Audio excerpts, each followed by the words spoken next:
Hey guys, tonight we're diving into one of the most fascinating and tension-filled chapters of modern history, the American Cold War, a period that wasn't defined by open battlefields or direct combat, but by fear, ideology, and an invisible chess game between two world powers that shaped nearly every corner of the globe. So, before you get too comfortable, take a moment to like and subscribe, but only if you enjoy the kind of content that merges myth and mystery. And hey, let us know from where you're watching from and what time it is for you right now.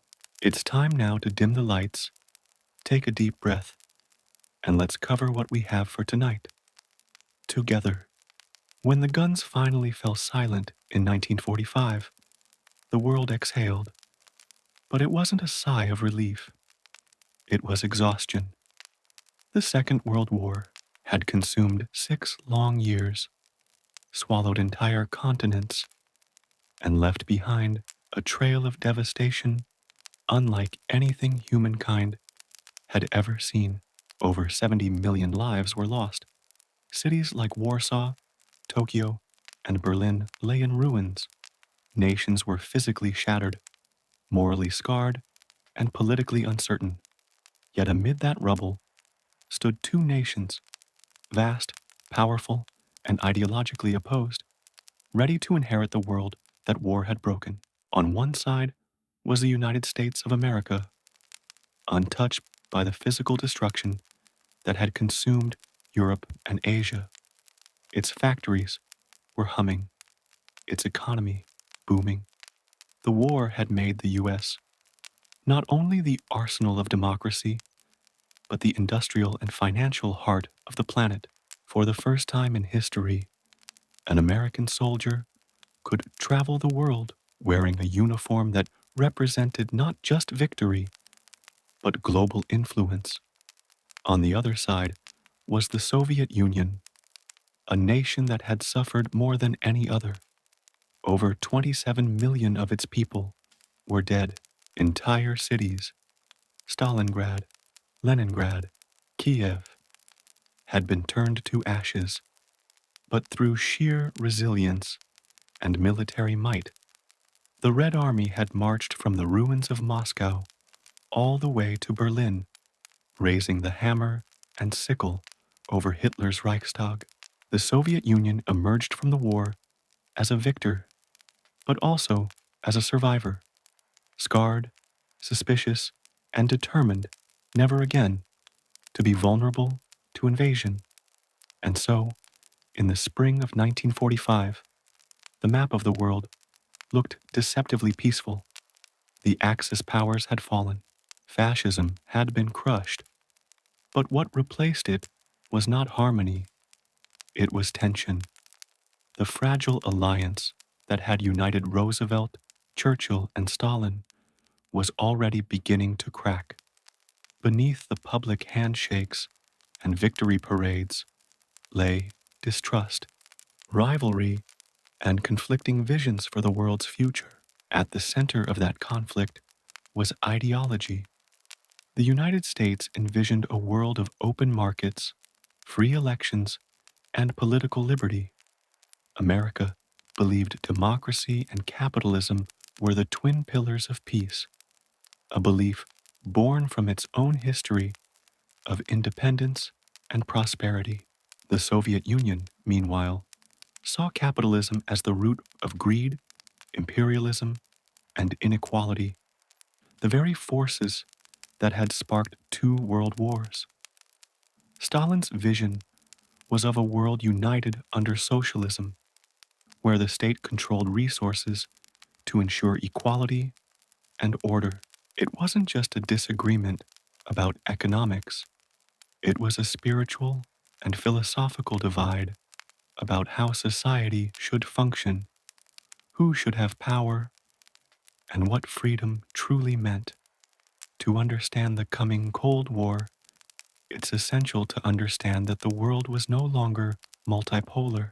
Before the war, several great powers, Britain, France, Germany, Japan had balanced each other. After the war, only two remained dominant. Europe was crippled. The British Empire, though victorious, was fading under the weight of debt and decolonization. France was rebuilding. Germany was occupied. Japan was disarmed. The global spotlight now shone on Washington and Moscow, and both knew it.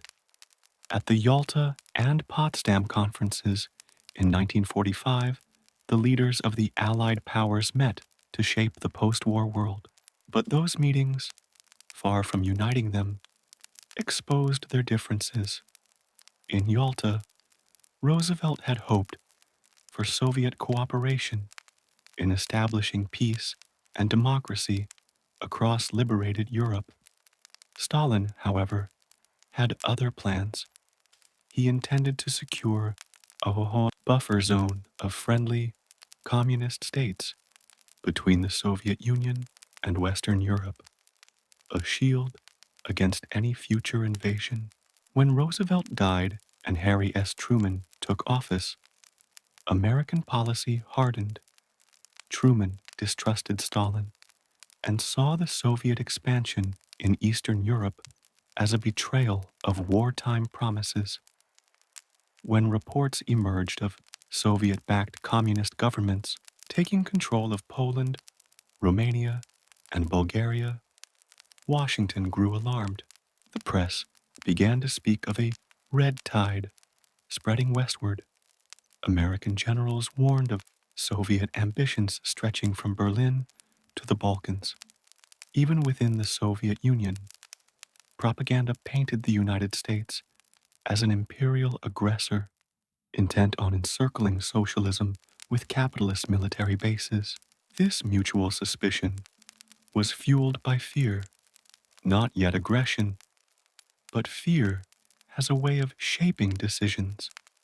By 1946, the term Cold War began to appear in political circles. It wasn't coined by accident. This was to be a war fought not with bullets, but with ideas, espionage, influence, and power projection. The dividing line became starkly visible in Germany. After the Nazi surrender, the country was split into 4 zones of occupation: American, British, French, and Soviet. Berlin, though deep inside the Soviet zone, was similarly divided. The Western Allies wanted a rebuilt, democratic Germany integrated into Europe's economy. Stalin wanted a weakened, neutral Germany, one that could never again threaten the East. That division of Germany would soon become the front line of the Cold War itself. At home, both powers began reshaping their societies for the ideological struggle ahead. In the United States, the war economy transitioned into peacetime industry, producing not just consumer goods, but weapons, aircraft, and technologies that symbolized American innovation. Hollywood became a tool of soft power, exporting images of freedom, prosperity, and optimism around the world. In the Soviet Union, Stalin rebuilt the Red Army and tightened political control. The state glorified the sacrifices of the war, portraying communism as the hero that saved humanity from fascism. Soviet propaganda emphasized unity, discipline, and suspicion of the capitalist West. While Americans were buying refrigerators and cars, Soviet citizens were rebuilding factories and preparing for another potential invasion. Each side looked across the divide and saw what they feared most. To Americans, the Soviet system looked oppressive, godless, and expansionist. To the Soviets, America looked greedy, imperial, and hypocritical, preaching democracy while practicing segregation and supporting colonial powers. This ideological rivalry soon began to shape global policy. America's leaders adopted what would become the cornerstone of Cold War strategy: containment. The idea, first outlined by diplomat George F. Kennan, was simple. Don't try to destroy communism outright. Just stop it from spreading. Over time, Kennan argued, the Soviet system would collapse under its own contradictions. But to contain communism, America would have to engage with the entire world, militarily, economically, and politically. That meant alliances, aid programs, and sometimes covert operations. It was the birth of the American global presence we still recognize today. Meanwhile, Stalin viewed every American move as provocation. When the U.S. offered aid to Europe through the Marshall Plan, he saw it as economic domination disguised as generosity. When America maintained troops in Germany, he saw it as encirclement. Each defensive act by one side appeared offensive to the other. And so, by 1947, just 2 years after the greatest alliance in human history had defeated fascism, the former partners were now adversaries. Europe was being divided not by armies, but by influence, politics, and fear. The Cold War had begun, not with a declaration, but with a silence between two nations that no longer trusted each other. It's one of the great paradoxes of history that a war fought to preserve peace ended by creating a new kind of conflict, one that would last for nearly half a century.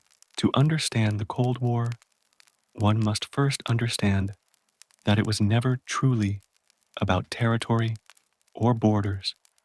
It was about beliefs, ideologies, abstract, invisible, yet profoundly powerful, were the real engines that drove both the United States and the Soviet Union.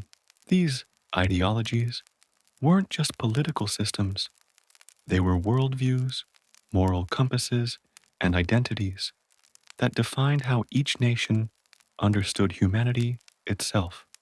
By 1946, the world had split not just into East and West geographically, but philosophically.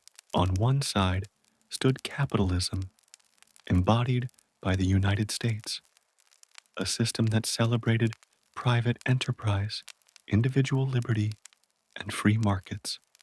On the other stood communism, championed by the Soviet Union, a system that prioritized equality, collective ownership, and the supremacy of the working class.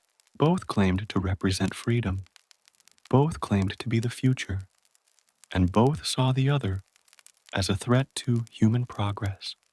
To the United States, capitalism wasn't merely an economic system, it was a moral one. After the Great Depression and 2 world wars, the American experiment had proven resilient. The free market, with its emphasis on innovation and competition, had fueled an era of prosperity. Individual freedom, enshrined in the Constitution, was seen as sacred. The American dream promised that through hard work and ambition, anyone could rise. But in Moscow, the view was the opposite. The Soviet Union believed that capitalism was a system built on exploitation, a pyramid where the rich thrived off the suffering of the poor. Karl Marx's vision, written nearly a century earlier, had taken root in Lenin's revolution and Stalin's industrial state. To the Soviets, communism represented justice, an end to class inequality, imperialism, and greed. Under communism, the state would own property and production, distributing resources equally among all citizens. No one would live in luxury while others starved. In this ideological battlefield, both sides painted themselves as defenders of truth. Both saw the other as a danger not just to national security, but to the human soul. When American leaders looked east, they saw a world of censorship, repression, and control. They saw one man, Joseph Stalin, wielding absolute power, purging opponents, and silencing dissent. Soviet citizens had no right to criticize their government, no freedom of speech or religion. The state decided what jobs people could have, what art they could make, and even what ideas were acceptable to think. To Americans, this was tyranny dressed in red, the death of liberty under the guise of equality. But when the Soviets looked west, they saw hypocrisy. They saw a country that preached freedom but still practiced racial segregation. They saw a nation where vast corporations controlled politics and where wealth, not morality, dictated influence. They pointed to the Great Depression as proof that capitalism produced suffering and instability. They accused America of spreading its ideology through consumerism, not compassion. To them, capitalism was not a dream, it was a disease of greed. And so, each nation began to define itself in opposition to the other. In schools, children were taught to fear the other side.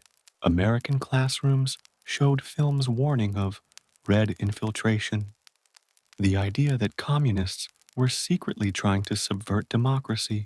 In the Soviet Union, young pioneers wore red scarves and learned that the capitalist West wanted to enslave workers and destroy socialism. Textbooks, radio broadcasts, newspapers, all became tools of ideological reinforcement. The propaganda war wasn't just political, it was psychological.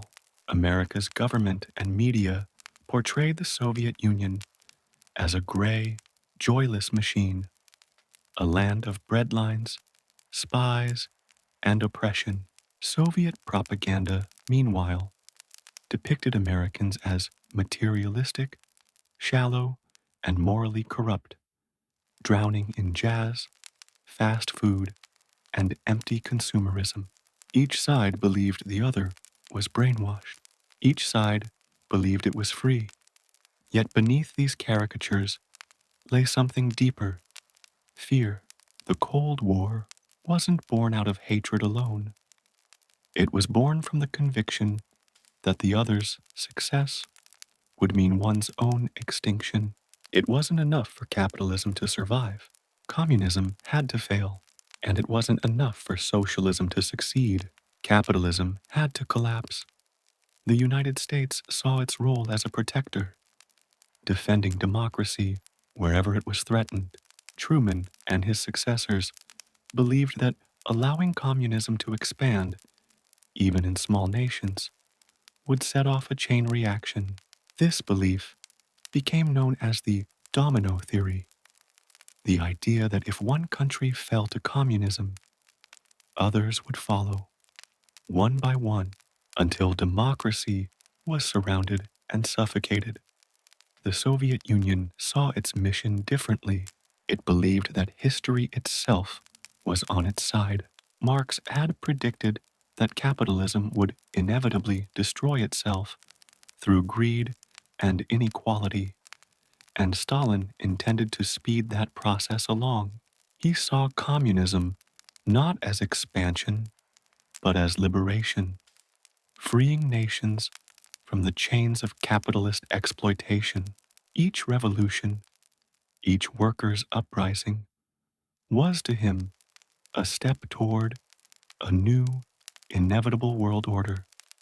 And so, ideology became a weapon, not bullets or bombs, but words, books, films, and policies. The United States Information Agency produced broadcasts, pamphlets, and cultural exchanges to showcase the freedoms of American life. Jazz musicians toured Europe. Hollywood exported the glamour of Western living. Meanwhile, the Soviet Cominform coordinated propaganda across communist states, spreading Marxist-Leninist doctrine and condemning capitalist imperialism. Religion, too, entered the ideological battlefield. The United States invoked faith as a cornerstone of its identity. In God We Trust became a national motto added to currency in 1956. In contrast, the Soviet Union, officially atheist, viewed religion as an instrument of oppression. To Americans, this was proof that communism sought to strip away morality itself. To Soviets, it was evidence that America used religion to manipulate the masses. Yet for all their differences, the two systems shared one eerie similarity. Both claimed to act in the name of humanity's future. Both believed their vision would bring peace, equality, and prosperity. Both believed that compromise was betrayal, and that belief, more than any weapon, made the Cold War inevitable. By the late 1940s, ideological polarization was complete. Every political event, every alliance, every international crisis became viewed through the lens of this great ideological struggle. When a civil war broke out in Greece, America saw it as a communist plot. When uprisings occurred in Eastern Europe, the Soviets saw them as capitalist interference. There was no middle ground. Neutrality was viewed as weakness, and ideology didn't stay confined to politics. It seeped into daily life. American families watched television shows celebrating consumer success, shiny cars, modern kitchens, the suburban ideal. The message was subtle but clear. Capitalism meant comfort. Meanwhile, in the Soviet Union, films and posters glorified the worker, the miner, the farmer, the engineer, building a just society with their own hands. Material wealth was scorned. Collective progress was sacred. Even art became a battlefield. Abstract expressionism, promoted by American institutions, was celebrated as a symbol of creative freedom. Soviet art, known as socialist realism, portrayed workers, soldiers, and farmers in heroic poses. To each side, the other's art seemed alien, either decadent or oppressive, but both used it to prove their cultural superiority. It's important to remember that this wasn't just political rhetoric. It shaped how people saw the world. An entire generation grew up in the shadow of this ideological divide, in classrooms, on radios, in newspapers. People were taught to think not simply as Americans or Soviets, but as defenders of an entire system of belief. By 1950, the ideological lines had hardened. The United States was building an alliance of capitalist democracies through aid and diplomacy. The Soviet Union was cementing control over its Eastern Bloc through occupation and ideology. What had begun as competing ideas had now crystallized into competing empires. And yet, beneath all the speeches and slogans, there lingered a quiet truth. Neither side truly understood the other. Each saw only the reflection of its fears. And in that misunderstanding, the Cold War found its fuel. By 1946, the victory over Nazi Germany had faded into memory, and the world was beginning to see the contours of a new conflict forming, not of open war, but of walls, borders, and ideologies. What had been a temporary alliance between the West and the Soviet Union was hardening into division, and that division soon found its symbol, the Iron Curtain. The phrase was immortalized by Winston Churchill, the former British Prime Minister, in a speech delivered on March 5th, 1946, at Westminster College in Fulton, Missouri, standing beside President Harry S. Truman, Churchill looked across the global landscape and described what was taking shape. From Stettin in the Baltic to Trieste in the Adriatic, he declared, an iron curtain has descended across the continent. It was a dramatic image, one that captured the invisible barrier dividing Europe into two worlds, the free West and the communist East. Behind that curtain, Churchill warned, lay capitals and nations now under the shadow of Moscow's influence. Warsaw, Prague, Budapest, Bucharest, Sofia, countries that had once fought for liberation, now found themselves occupied by Soviet troops and governed by regimes loyal to the Kremlin. The speech shocked many. It was not just an observation, it was a warning. Churchill was telling the world that the alliance of World War II was over. The Soviet Union, once a partner in defeating Hitler, was now a force of expansion, and Europe had become the chessboard for a new kind of conflict. For the Soviet Union, Churchill's words were seen as an open declaration of hostility. Stalin condemned the speech as a call to war. Soviet newspapers accused Churchill of reviving fascist propaganda, painting him as a warmonger attempting to divide humanity once again. But to many in the West, his words rang true. They articulated what people were already sensing. The uneasy peace was cracking. The Iron Curtain was not merely metaphorical, it was political, military, and psychological.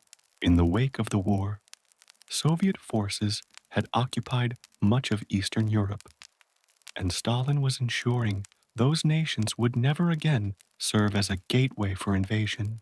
The Soviet Union had been invaded from the West 3 times in less than half a century by Germany in both world wars and earlier by the forces of the West during the Russian Civil War. Stalin was determined that the next century would not bring a 4th invasion. To accomplish that, he tightened control over the territories his army occupied. Poland, Hungary, Czechoslovakia, Romania, Bulgaria, and East Germany all fell under communist governments. Some came to power through elections manipulated by intimidation and censorship. Others through outright coups supported by Soviet advisors. Wherever the Red Army had marched, communism soon followed. The process was known in the West as Sovietization. Political opponents were silenced, monarchies abolished, and secret police forces established to root out dissent. The economies of these nations were restructured according to the Soviet model. Private property was nationalized, industries placed under state control, and agriculture collectivized. Newspapers printed Moscow-approved narratives. Religious leaders were harassed, imprisoned, or coerced into loyalty. And though Stalin insisted that these countries had chosen socialism freely, everyone understood that freedom was not truly part of the equation. Behind the curtain, the illusion of independence masked a reality of control. Meanwhile, on the western side of Europe, something very different was taking shape. Britain, France, and especially the United States were pouring resources into reconstruction. Factories reopened, trade networks revived, and democratic governments returned. The difference in recovery was stark. By the early 1950s, West Germany was rebuilding rapidly with American assistance under the Marshall Plan, while East Germany stagnated under central planning. To the world watching, the Iron Curtain became not only a geopolitical boundary, but also a dividing line between prosperity and repression. between freedom and fear. But the division wasn't just European, it was global. The Iron Curtain became a metaphor for a divided planet. On one side stood the capitalist democracies, led by Washington. On the other stood the communist bloc, led by Moscow. Each side claimed to represent progress. Each accused the other of oppression. In this new world, information itself became a weapon. Travel between East and West was restricted. Communication was filtered. The Soviet Union constructed barriers, physical and ideological, to prevent its citizens from exposure to Western media or ideas. Western radio programs like Voice of America and Radio Free Europe beamed across borders, trying to pierce the Soviet-controlled airwaves with news of democracy and dissent. In return, the Soviets jammed the frequencies, broadcasting their own message of capitalist decay and socialist triumph. The Iron Curtain, therefore, wasn't only made of concrete and barbed wire, it was made of propaganda, fear, and censorship, a wall of perception that divided how billions of people understood the world. To many in Eastern Europe, it was a time of quiet dread. Former allies of the West found themselves abandoned behind Soviet lines. In Czechoslovakia, a vibrant democracy before the war, communist control tightened through manipulation and violence. In Poland, the promise of free elections turned into one-party dominance. In Hungary and Romania, purges targeted intellectuals, clergy, and anyone accused of bourgeois sympathies. A whisper could end careers or lives, but amid repression, there was also an undeniable sense of order and stability. Soviet propaganda promised that the people of Eastern Europe were now part of a grand socialist experiment, an effort to build societies free from poverty, exploitation, and class hierarchy. To millions who had suffered through war and fascism, the idea of unity and purpose, even under authoritarianism, offered comfort. For others, it was simply survival. In the West, the Iron Curtain became a rallying cry. American policymakers used it to justify containment, the strategy of halting the spread of communism. Churchill's words resonated deeply with Truman's administration, convincing many that the Soviet threat was not temporary, but existential. This conviction would guide U.S. foreign policy for decades to come. At the same time, Europe's division deepened. Emotionally, families were separated, old trade routes died, ideas stopped flowing freely across borders that had once been open for centuries. And as the two halves of Europe drifted apart, mistrust solidified into policy. By the late 1940s, Berlin became the most visible scar on this divided continent. The city, still in ruins, sat deep within the Soviet zone, but remained partitioned among the victorious Allies. In its western sectors, democracy and capitalism flickered like a beacon. In the East, communism consolidated its hold. Nowhere else did the Iron Curtain run so thin or feel so tense. Within just a few years, Berlin would become the front line of the Cold War, a place where ideology met concrete reality. The Iron Curtain also transformed global alliances. Nations now had to choose sides. Western Europe leaned toward the United States, forming economic and military partnerships to deter Soviet aggression. The Soviet bloc, meanwhile, expanded its influence across Asia, supporting communist movements in China, Korea, and Vietnam. To those living through it, the Iron Curtain wasn't simply a metaphor. It was a daily reality. It shaped what newspapers they read, what radio stations they could hear, what books they could own, even what dreams they could have. It separated not only countries, but entire ways of thinking. And yet, behind all the suspicion and hostility, there remained a strange symmetry. On both sides of the curtain, leaders justified their actions as protection. Stalin claimed to be defending socialism from capitalist subversion. Truman claimed to be defending democracy from communist tyranny. Both spoke of peace, even as they built armies. Both promised freedom, even as they surveilled their citizens. The Iron Curtain didn't just divide Europe. It revealed something about human nature, how easily fear can shape nations, and how deeply ideology can blind us to the humanity on the other side. By 1949, the curtain was no longer just a phrase. It was a fact. Wire fences, guard towers, and minefields marked its path from the Baltic to the Balkans. Western journalists called it Europe's scar. Eastern officials called it the shield of socialism. It would stand in various forms for more than 4 decades. Behind that curtain, two visions of civilization prepared for confrontation, each convinced of its righteousness, each blind to its reflection in the other. By the late 1940s, the post-war world was at a crossroads. Europe lay in ruins, economies were fragile, and political instability threatened to create openings for communist expansion.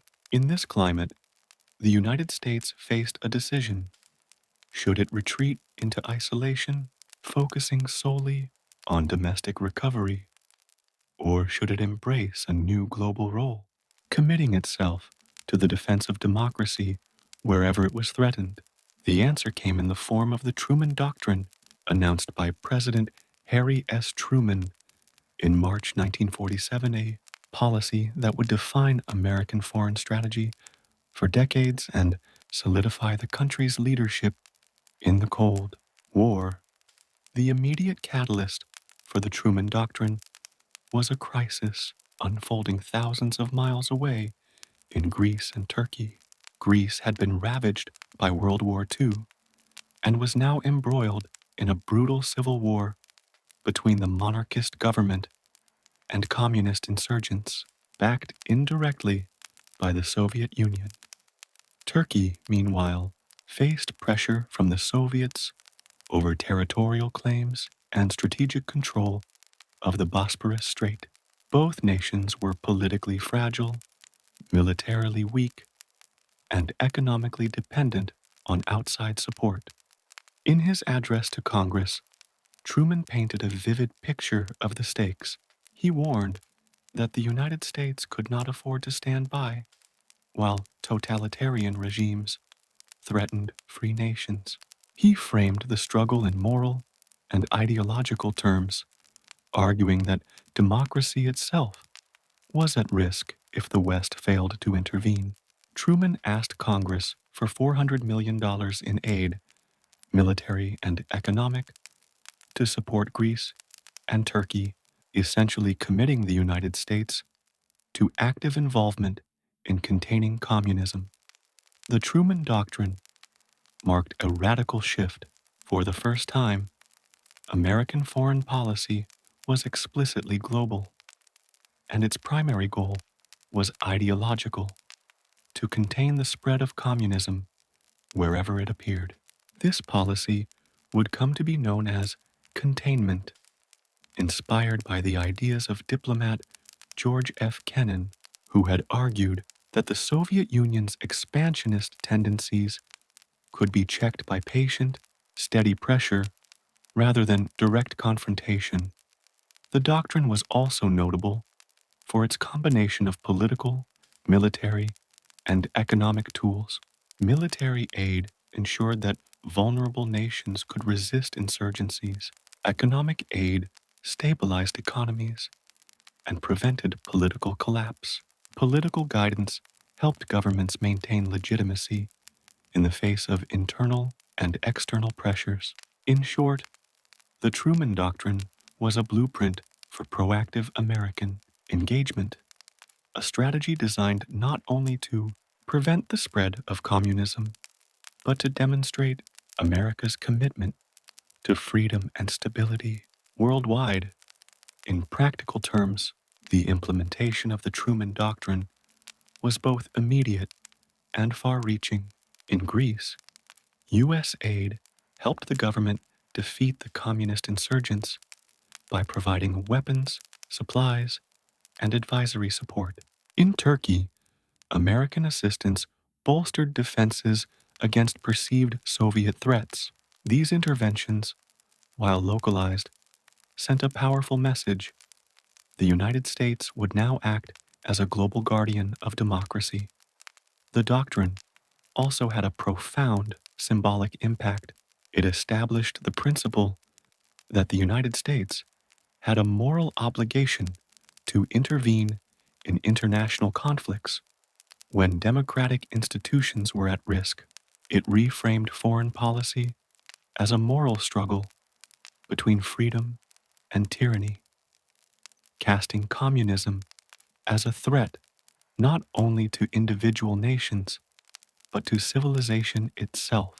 This ideological framing would become central to Cold War rhetoric, influencing policy decisions, public opinion, and the culture of fear that characterized the era. Importantly, the Truman Doctrine also reflected the geopolitical realities of the time. The Soviet Union was rapidly consolidating power in Eastern Europe, and the Western Allies were struggling to rebuild. Countries like Poland, Hungary, and Czechoslovakia were falling under communist influence, while others teetered on the edge of political collapse. In this context, containment was not just ideology, it was survival. America recognized that a passive approach could allow the Soviet sphere to expand unchecked, threatening global balance and U.S. security. The doctrine's significance extended beyond Greece and Turkey. It set a precedent for future U.S. interventions during the Cold War, from Korea to Vietnam, and established the framework for alliances such as NATO. It was a clear declaration that America would no longer remain isolated from the world's ideological battles. Instead, it would confront threats proactively, using a mix of diplomacy, aid, and military force. The Truman Doctrine also had consequences for domestic politics. It reinforced the perception of communism as an existential threat, fueling fears that would later culminate in the Red Scare and McCarthyism.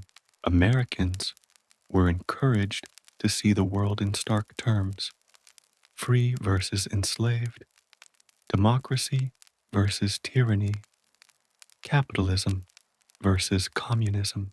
This binary thinking helped justify increased military spending, international commitments, and covert operations, all hallmarks of the emerging Cold War.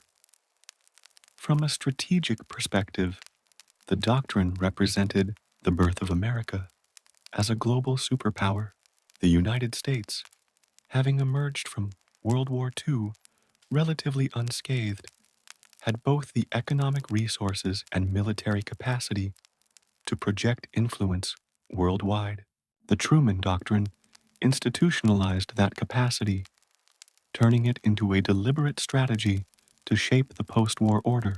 For the first time, the U.S. government explicitly tied its national interest to the defense of democracy abroad. Yet the doctrine was not without critics.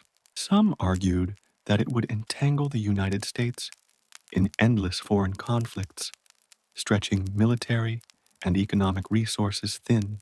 Others questioned whether the U.S. had the right to intervene in sovereign nations under the banner of ideology. Despite these concerns, the doctrine gained broad bipartisan support, reflecting a consensus that inaction could be far more dangerous than intervention. Ultimately, the Truman Doctrine was as much about perception as policy. It signaled to the world and to the Soviet Union that the United States was prepared to act decisively in defense of its values. It helped reassure allies that America was committed to their security, while simultaneously deterring Soviet ambitions by demonstrating willingness to intervene. It was a statement of resolve, a calculated mix of diplomacy, military readiness, and ideological assertion. The legacy of the Truman Doctrine cannot be overstated. It laid the foundation for the U.S. policy of containment that would dominate the next 4 decades, shaping decisions from Berlin to Vietnam. It transformed the United States from a regional power into a global actor, willing to commit resources, personnel, and political capital to defend the principles it held dear. And it framed the Cold War as not merely a contest of armies, but a moral struggle between competing visions of human society. In short, the Truman Doctrine did more than save Greece and Turkey. It defined the American approach to the Cold War itself. It made clear that in this new era, neutrality was no longer an option. America would stand as a guardian of democracy, a defender against the spread of communism, and a superpower prepared to shape the world according to its ideals. By the end of 1947, the stage was set. The United States had committed itself to a global role. The Soviet Union had consolidated its control over Eastern Europe, and the ideological battle lines were drawn. The Truman Doctrine was the first major declaration in the unfolding Cold War, a blueprint that combined morality, strategy, and pragmatism into a single, powerful framework. The lesson of the Truman Doctrine is clear. The Cold War was never just about geography or military power. It was about ideology, influence, and the willingness to act decisively to shape the future.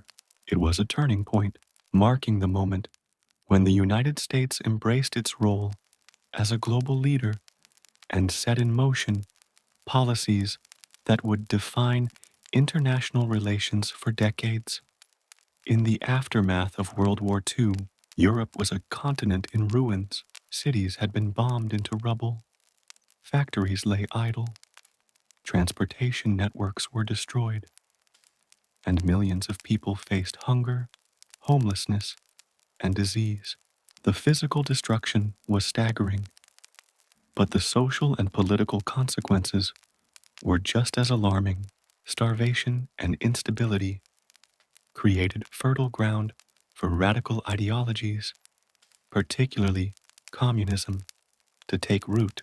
Into this precarious landscape stepped the United States with one of the most ambitious economic recovery programs in history, the Marshall Plan, officially known as the European Recovery Program, announced by Secretary of State George C. Marshall in a commencement address at Harvard University in June 1947. The plan was as much about ideology as it was about economics. Marshall recognized that economic collapse could lead to political collapse, and political collapse could allow communist parties, backed by the Soviet Union, to gain influence. The idea was simple, yet revolutionary. The United States would provide massive economic aid to rebuild European nations, strengthen their economies, and stabilize their governments. The plan was framed as an act of generosity, a gesture of goodwill to a devastated continent. But strategically, it was also a tool of containment.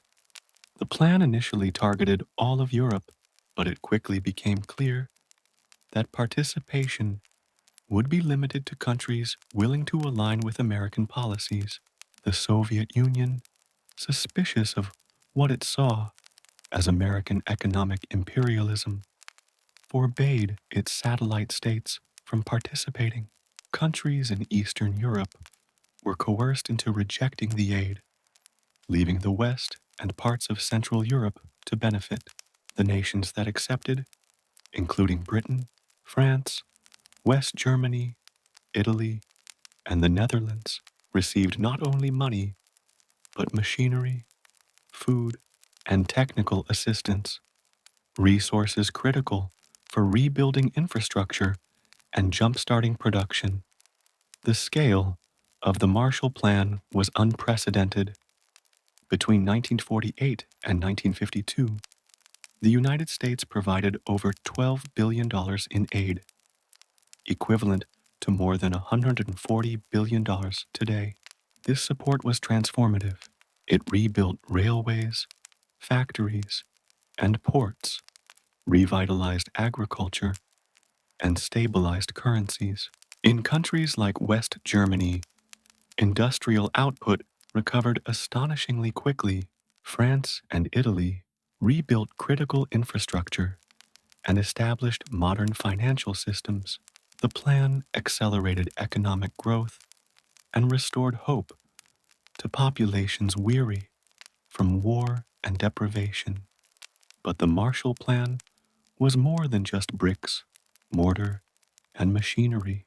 It was a strategic instrument designed to shape the post-war order. By providing aid, the United States ensured that recipient countries remained within the Western sphere of influence. It created economic interdependence between the US and Western Europe, fostering trade relationships and political alliances that would endure for decades. By contrast, Eastern European nations, excluded from the plan, became increasingly isolated, economically weaker, and politically dependent on the Soviet Union. The Marshall Plan, therefore, did more than rebuild economies. It drew the dividing line of the Cold War even more sharply. The program also encouraged cooperation among European nations. Participating countries were required to coordinate their economic policies and priorities, laying the groundwork for regional collaboration that would eventually evolve into the European Union. The logic was clear. United economies were more resilient, more productive, and less susceptible to communist influence. By strengthening Europe collectively, the United States was not just sending aid, it was constructing a durable barrier against Soviet expansion. The Marshall Plan had profound political consequences as well. In countries like Italy and France, where communist parties had significant support, the promise of economic stability and prosperity undercut the appeal of revolutionary change. Voters saw tangible benefits from cooperation with the West. Jobs returned, markets reopened, and food became more abundant.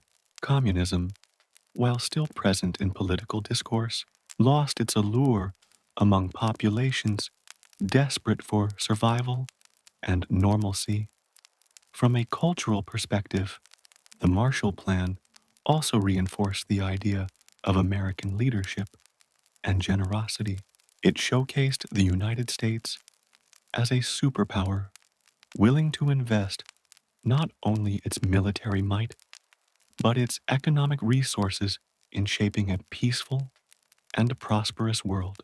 This soft power had long-term effects, creating admiration and loyalty toward America in Western Europe, and establishing a narrative of freedom, opportunity, and progress as inseparable from American ideals. Of course, the Soviet Union interpreted the Marshall Plan very differently. To Moscow, it was a deliberate attempt to expand American influence and weaken Soviet control over Europe. The Soviets accused the U.S. of dollar diplomacy, claiming that the aid came with strings attached, alignment with American economic policies, rejection of socialism, and integration into Western trade networks. For the Soviet leadership, the Marshall Plan confirmed suspicions that the United States intended not only to contain communism militarily, but to encircle it economically, tightening its grip on the global stage.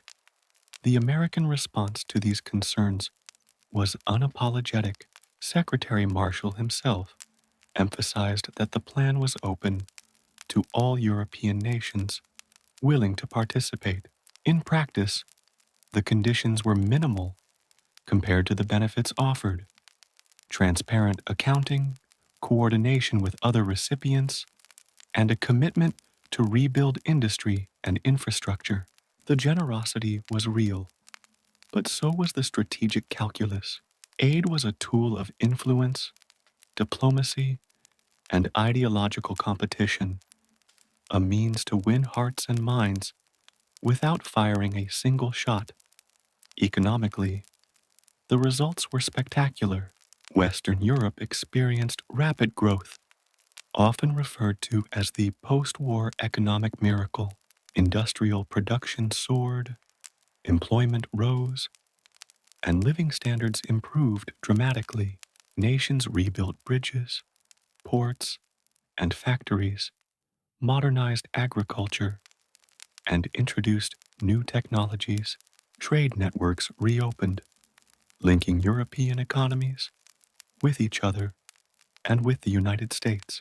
In short, the Marshall Plan didn't just rebuild Europe, it reshaped it, creating a continent that was both economically robust and politically aligned with the West. Strategically, the plan was equally significant. It reinforced the Truman Doctrine, cemented American influence in Europe, and laid the foundation for collective security arrangements such as the North Atlantic Treaty Organization, NATO. By stabilizing Europe economically, the United States reduced the risk of political collapse, minimized the appeal of communism, and strengthened the Western alliance. In essence, economic recovery became a front line in the Cold War, proof that prosperity could be as powerful a weapon as tanks, ships, or missiles. The Marshall Plan also demonstrated a key insight. The Cold War was not merely a military contest, it was a battle for the future of nations, fought through economics, diplomacy, and culture as much as through weapons. By winning the economic argument, the United States made Western Europe resilient, confident, and less susceptible to communist influence. Conversely, the Soviet Union, unable to offer comparable economic incentives, relied more heavily on coercion, propaganda, and political repression in its sphere of influence. In many ways, the Marshall Plan was a turning point in the Cold War. It demonstrated the power of American resources, the effectiveness of proactive foreign policy, and the strategic utility of economic aid as a tool of influence. It strengthened Western Europe, contained the Soviet Union, and transformed the United States into the world's preeminent superpower, capable of shaping not only the balance of power, but the very trajectory of human society. Ultimately, the Marshall Plan was more than an economic program. It was a statement of values, a blueprint for post-war recovery, and a decisive step in the unfolding global struggle between competing ideologies. It proved that in the Cold War, money could be as potent as armies, and that rebuilding a world could be as strategic as defending it. And in doing so, it reshaped Europe, strengthened the West, and set the stage for the decades-long confrontation that would define the 20th century.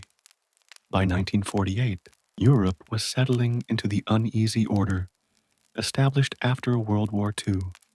Germany, the former heart of the Nazi war machine, had been divided into 4 occupation zones controlled by the United States, Britain, France, and the Soviet Union. Berlin, although located deep within the Soviet-controlled zone, was similarly partitioned among the 4 powers. This arrangement was intended as a temporary measure, a way to manage Germany's post-war recovery, but it quickly became the flashpoint of the emerging Cold War. Tensions between the Western Allies and the Soviet Union had been escalating for years. The United States and Britain were rebuilding Western Europe through the Marshall Plan, while the Soviets were consolidating control over Eastern Europe. Germany, the heart of the European continent, was both a symbol and a strategic prize in this confrontation. Economic recovery in the Western zones threatened to undermine Soviet influence, while currency reforms threatened to destabilize the Soviet-controlled East. The immediate trigger for the crisis was the introduction of a new currency. In June 1948, the Western Allies introduced the Deutsche Mark in their zones of Germany to stabilize the economy and stimulate recovery. The Soviets viewed this as a direct threat to their control and a step toward the creation of a separate West German state. In response, Stalin ordered a blockade of all land and water routes into West Berlin. Rail lines, roads, and canals were closed. Western access was cut off. Over 2 million residents of West Berlin were suddenly isolated from supplies. Food, coal, medicine, everything essential for survival, was now held hostage by political maneuvering. The Berlin blockade was more than a local dispute. It was a direct challenge to American and Western authority. Stalin hoped to force the Western Allies to abandon Berlin entirely, leaving the city under Soviet control. If successful, it would be a symbolic and strategic victory, a demonstration of Soviet power and the vulnerability of Western influence in Europe. The response from the United States and Britain was decisive and unprecedented. Rather than risking war by sending military convoys through Soviet-controlled territory, the Allies launched the Berlin Airlift, a massive logistical operation designed to supply the city entirely by air. Cargo planes would carry everything from food to coal, landing every few minutes, day and night, to keep the city alive. The scale of the operation was staggering. At its peak, over 1,400 flights a day delivered more than 8,000 tons of supplies to West Berlin. Pilots navigated narrow air corridors under strict schedules, landing in often difficult weather conditions, while engineers and ground crews worked tirelessly to unload planes and distribute goods. Every loaf of bread, every gallon of milk, every bundle of coal became part of a carefully orchestrated ballet of survival and resistance. The Berlin Airlift was more than a logistical achievement. It was a symbol of determination and resolve. It demonstrated that the Western Allies would not abandon their commitments, and it showcased the ability of democratic nations to respond to threats with creativity, resourcefulness, and courage. For the citizens of West Berlin, the airlift was a lifeline, both physically and morally.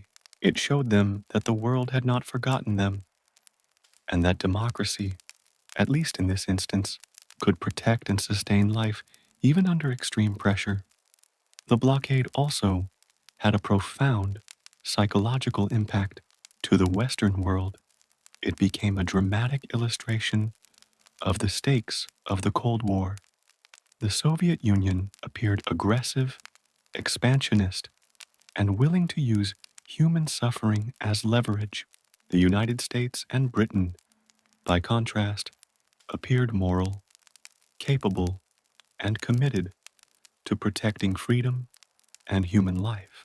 Every flight that landed with supplies reinforced this image, turning a technical operation into a narrative victory. The crisis also forced innovation.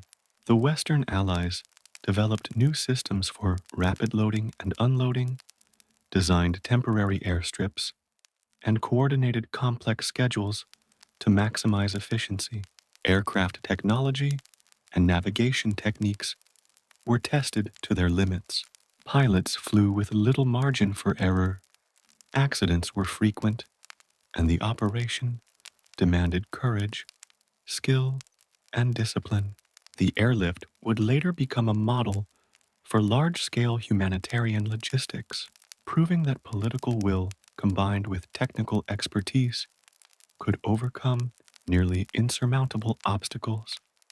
After almost a year, the blockade finally ended in May 1949.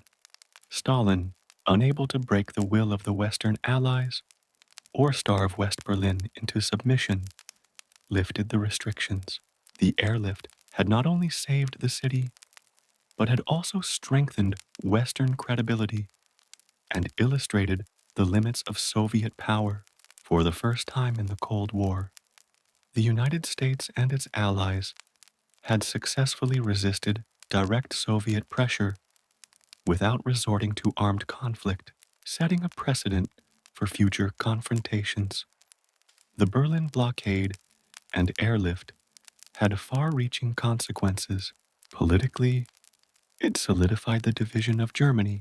Within months, the Western zones were reorganized into the Federal Republic of Germany, or West Germany, while the Soviet zone became the German Democratic Republic, or East Germany. Berlin, divided, remained a focal point of Cold War tensions for decades. Strategically, the crisis underscored the importance of air power and logistics in modern conflict. It demonstrated that military and political challenges could be addressed without immediate recourse to violence, highlighting a new form of Cold War engagement that relied on ingenuity, coordination, and economic leverage.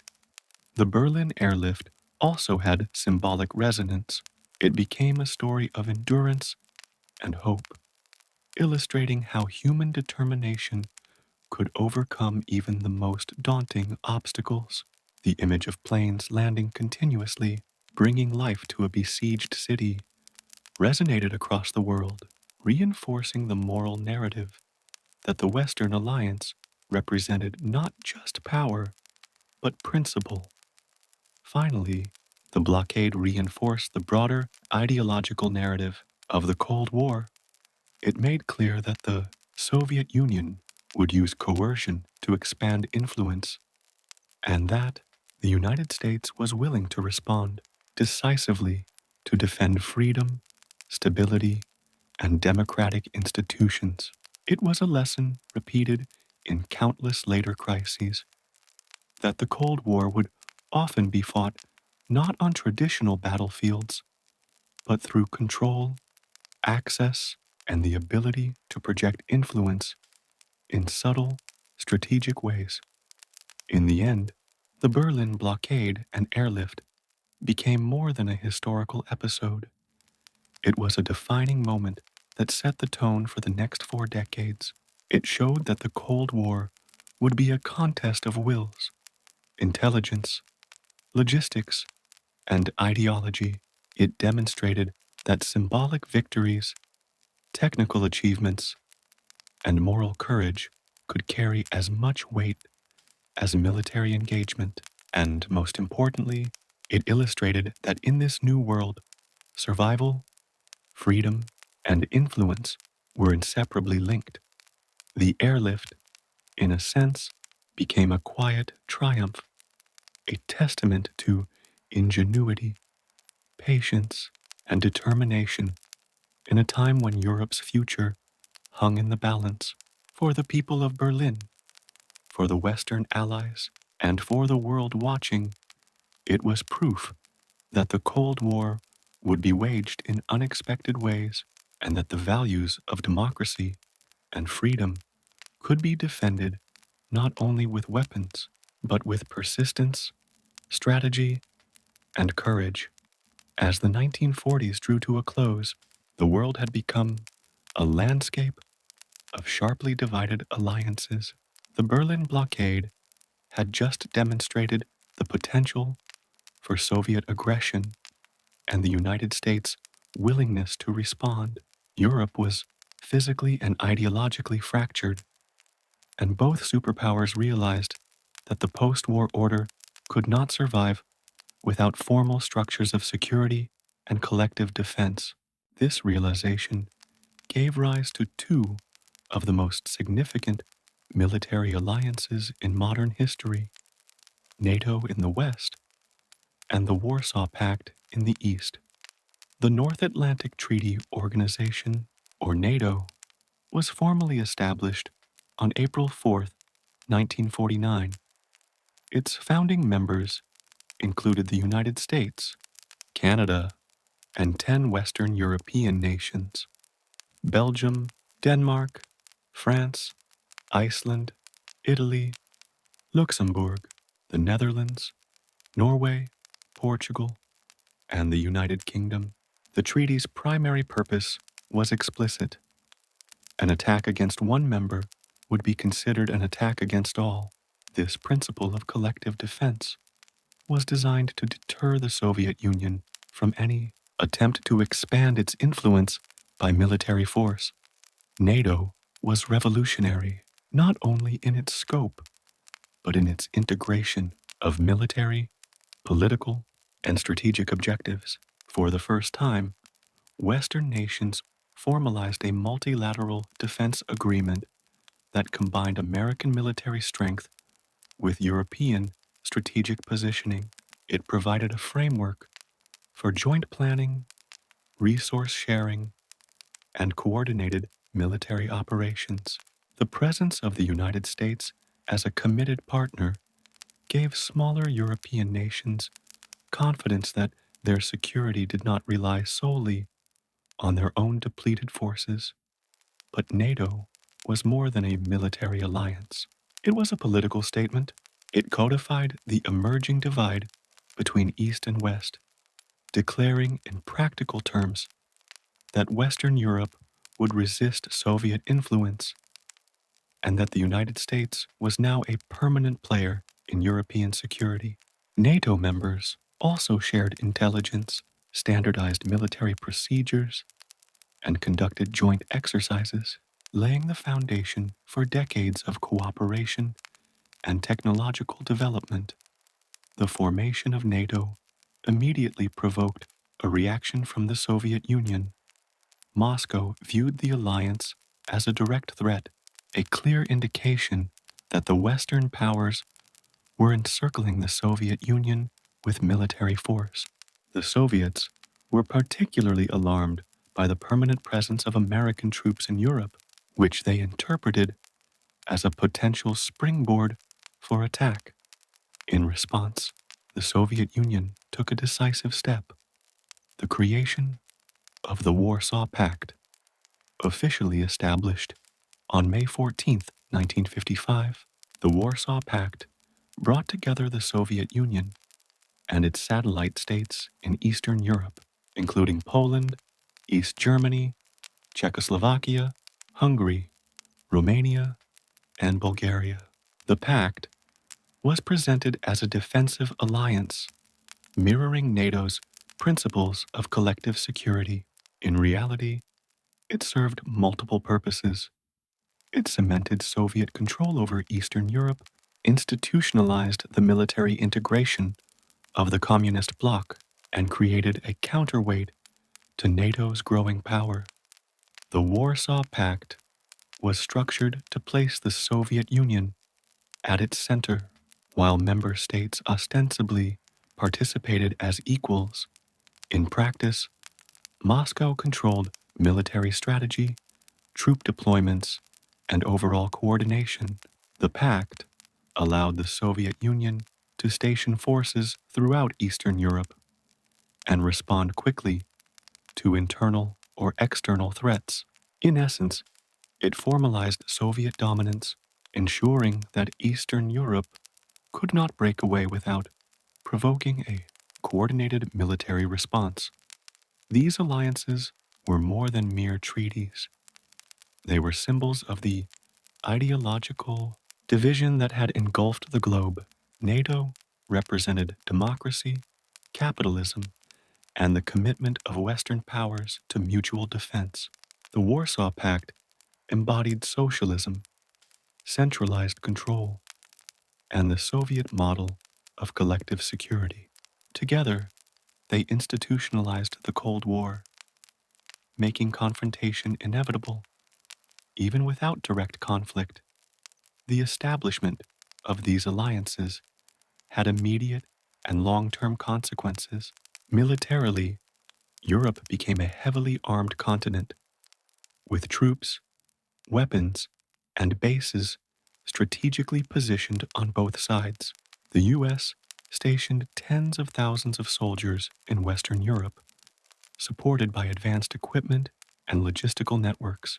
The Soviets mirrored this in Eastern Europe, ensuring that both blocs had the capacity to respond to aggression.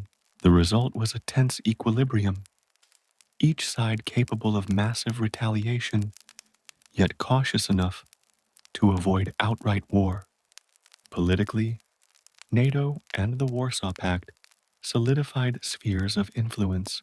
Countries within each alliance were expected to align with the broader strategic objectives of their respective blocs. In the West, this meant cooperation with American-led initiatives, participation in collective defense planning, and adherence to democratic governance. In the East, this meant loyalty to Moscow, suppression of dissent, and military integration under Soviet command. Neutral countries, such as Sweden and Switzerland, were left outside these structures, often navigating complex diplomatic paths to maintain independence. Economically and socially, the alliances also shaped development. NATO members benefited from American investment, technology transfer, and economic support through initiatives like the Marshall Plan, creating a synergy between security and prosperity. Warsaw Pact nations, meanwhile, were integrated into the Soviet economic system through the Council for Mutual Economic Assistance, Comecon, tying their industrial output and trade to Moscow's strategic objectives.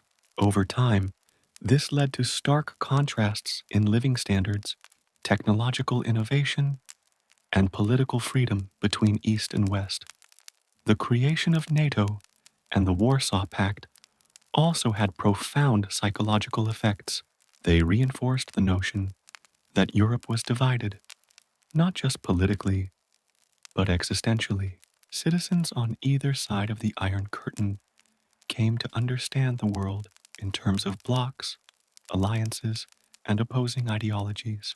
Military parades, joint exercises, and public displays of power became routine, emphasizing the seriousness of the standoff.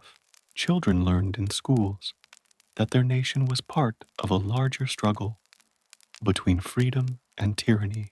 Media across both blocs amplified this narrative, framing every international crisis as a test of ideological resolve. For decades, these alliances defined the strategic landscape of the Cold War. NATO provided a platform for collective decision-making, technological cooperation, and the projection of American power abroad. The Warsaw Pact ensured that the Soviet Union maintained control over Eastern Europe, creating a buffer zone that Moscow believed was essential for its security. The two alliances became the organizing principle of military, political, and ideological activity in Europe, guiding policy, shaping societies, and influencing the lives of millions. The existence of NATO and the Warsaw Pact also set the stage for future confrontations. Berlin remained divided. Germany was split into two states, and crises would arise repeatedly, from the Korean War to the Cuban Missile Crisis, testing the resolve and coordination of the alliances. The alliances created both stability and tension. They deterred direct conflict between superpowers while simultaneously escalating the stakes of indirect engagements, proxy wars, and arms buildups. In essence, NATO and the Warsaw Pact institutionalized the Cold War. They transformed ideological conflict into organized, strategic, and enduring structures. They made Europe a continent of military readiness, political vigilance, and ideological certainty. And they demonstrated that in the new global order, power was not just measured by armies or weapons, it was measured by alliances, loyalty, and the ability to organize and project influence across continents. By formalizing these blocks, the Cold War was no longer an abstract struggle of ideas. It became a tangible, structural reality. Europe, and indeed much of the world, was now a chessboard, and every move, every decision, every alliance had consequences for decades to come. NATO and the Warsaw Pact would stand as enduring symbols of this divided era, defining not just strategy and policy, but the very way people perceived security, loyalty, and the meaning of power in a post-war world. By the early 1950s, the Cold War had entered a phase defined not by open combat, but by technological competition and military escalation. The most dramatic and terrifying aspect of this struggle was the arms race, a relentless pursuit of increasingly destructive weapons that would come to dominate international relations and shape the psyche of nations for decades. Central to this race was nuclear deterrence, a strategy built on the concept that the sheer threat of annihilation could prevent war, but in a paradoxical twist, it relied on amassing weapons capable of ending civilization itself. The arms race began with the United States' possession of nuclear weapons in 1945. The atomic bombs dropped on Hiroshima and Nagasaki had demonstrated the staggering, destructive power of nuclear technology. These bombings ended World War II, but they also revealed a terrifying reality. Modern warfare could now obliterate entire cities within seconds. The United States had briefly held a monopoly on nuclear weapons, but it was a monopoly that would not last. In 1949, the Soviet Union successfully tested its first atomic bomb, codenamed RDS-1. This development ended the U.S. monopoly and marked a pivotal moment in the Cold War. Suddenly, the world had entered a new era, where mutual vulnerability would become the defining characteristic of international security. Both superpowers now possessed the capability to destroy each other and potentially much of the planet if conflict erupted. The concept that emerged from this terrifying reality was mutually assured destruction, or MAD. Strategists reasoned that if both sides possessed enough nuclear firepower to guarantee total retaliation, neither would risk initiating a strike. Nuclear weapons thus became instruments of both fear and stability. They were simultaneously a threat to humanity and a mechanism for preventing war, a paradox that would define the Cold War for decades. The early years of the arms race focused on quantitative growth. Both the United States and the Soviet Union expanded their arsenals rapidly, testing new bombs, developing delivery systems, and increasing stockpiles. In the 1950s, the hydrogen bomb emerged, a weapon far more powerful than the atomic bombs of World War II. The first U.S. hydrogen bomb test in 1952 produced an explosion hundreds of times more destructive than Hiroshima. The Soviets responded with their own hydrogen bomb in 1953, escalating the stakes and intensifying the competition. Delivery systems became a crucial element of the arms race. Initially, nuclear weapons were deployed using strategic bombers, large aircraft capable of carrying atomic bombs deep into enemy territory. The U.S. developed the B-29 and later the B-52 Stratofortress, while the Soviets created their own fleet of long-range bombers. But bombers were vulnerable to interception, so both sides invested heavily in new technologies. Intercontinental ballistic missiles, ICBMs, capable of delivering nuclear warheads across continents in minutes, and submarine-launched ballistic missiles, SLBMs, capable of launching from hidden locations at sea.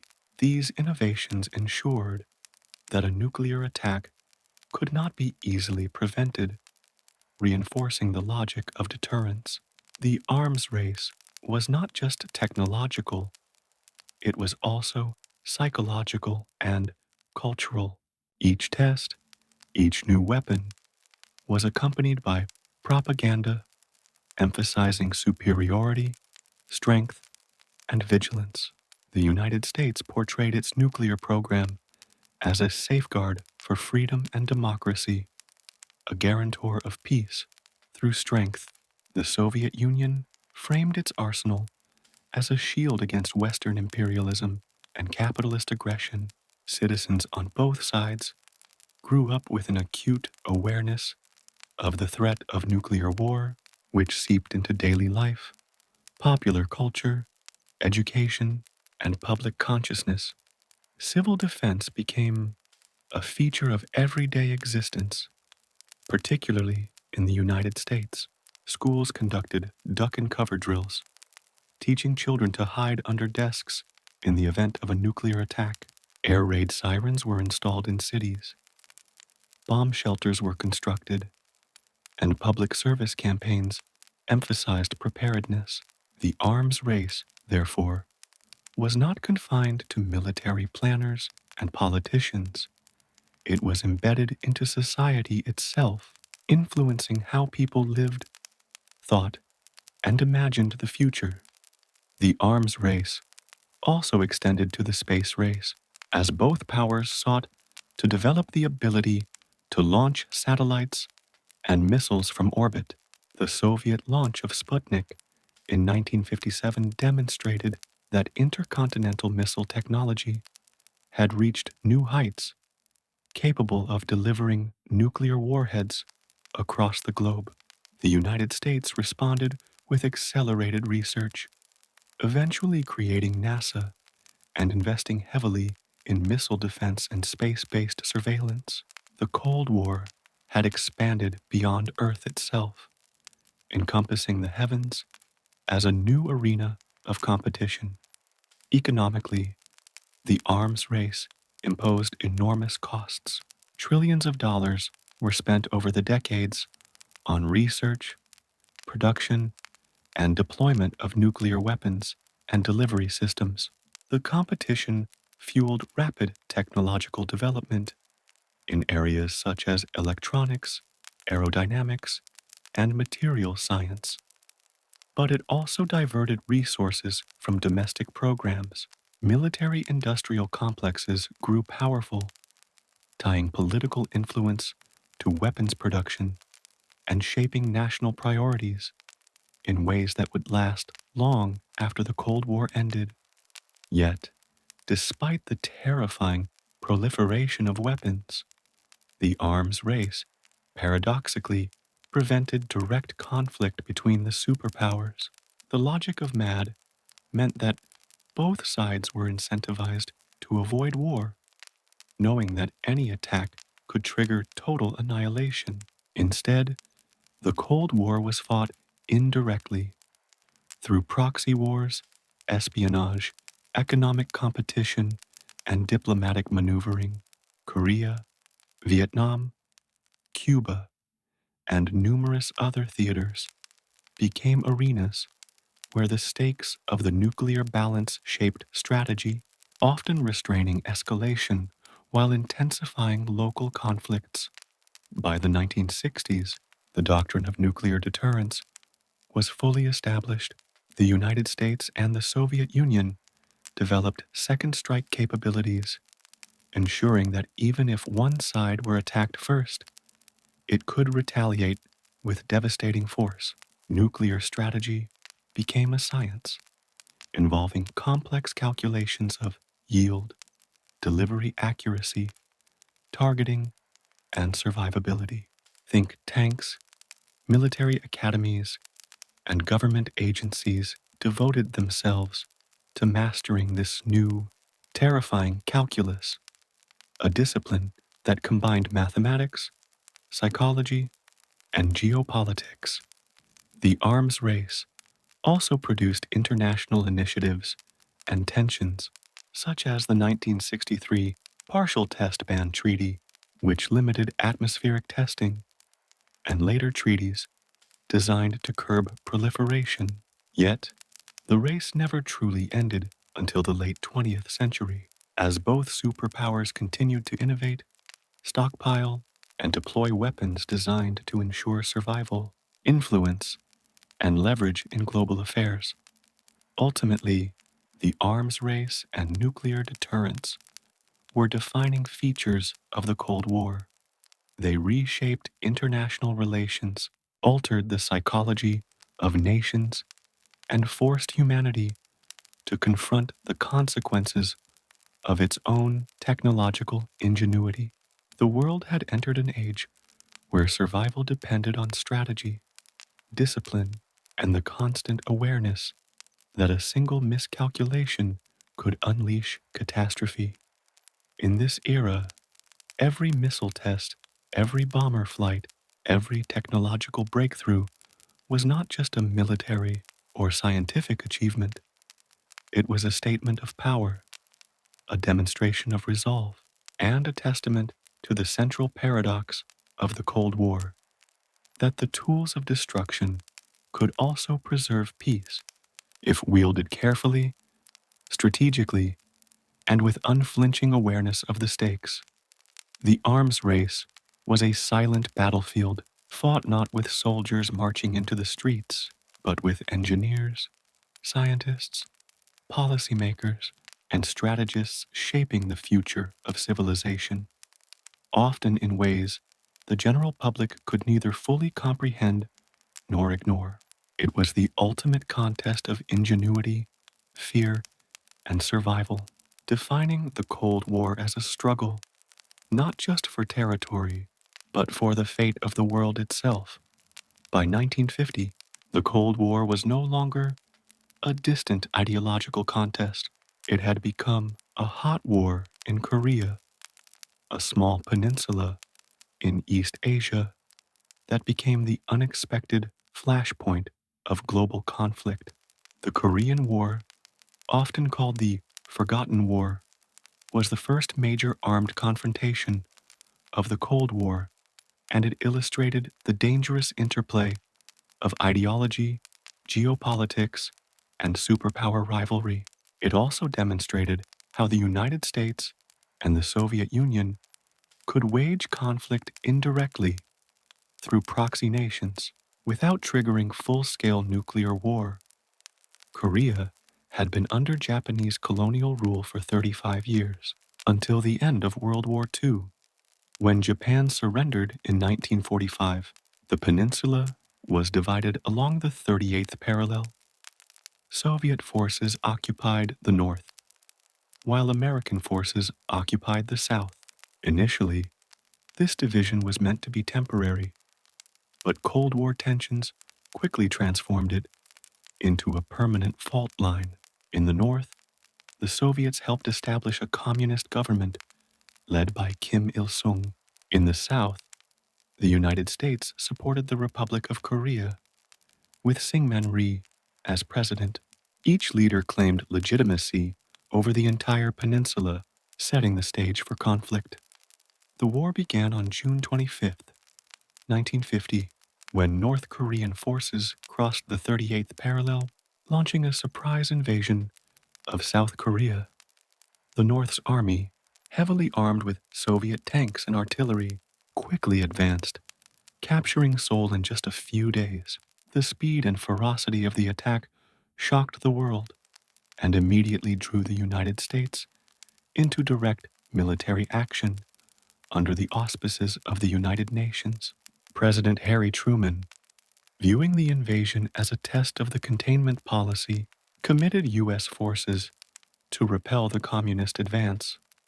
The initial stages of the war were grim for the United Nations coalition. South Korean and American forces were pushed to the southeastern corner of the peninsula, forming a small defensive perimeter around Busan. The situation seemed dire, yet, in a daring and bold maneuver, General Douglas MacArthur orchestrated the Incheon landing in September 1950. This amphibious operation, against all conventional expectations, allowed UN forces to recapture Seoul and cut off North Korean supply lines, dramatically turning the tide of the conflict.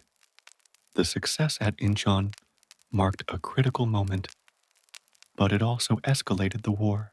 UN forces advanced into North Korea, pushing toward the Yalu River, the border with China. This advance triggered a massive intervention by Chinese forces who crossed into North Korea in late 1950.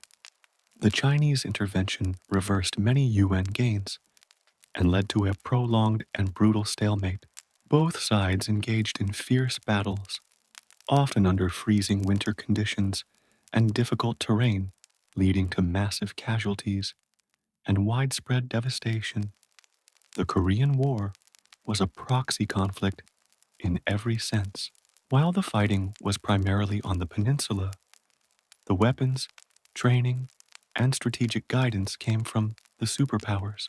Soviet pilots, in some cases, flew combat missions in MiG fighter jets, while US and British air forces provided close air support to UN troops. The war demonstrated the Cold War logic of indirect confrontation. The superpowers would supply, advise, and influence, but rarely commit their own forces directly to large-scale combat, especially while nuclear arsenals existed. The war also highlighted the importance of air power and technology in modern warfare. Jet fighters clashed for the first time in history, with the MiG-15 and F-86 Sabre engaging in high-speed dogfights over the Korean skies. Artillery barrages and airstrikes devastated both urban and rural areas, leaving towns and cities in ruins. The conflict was intensely destructive, with millions of Korean civilians killed, wounded, or displaced.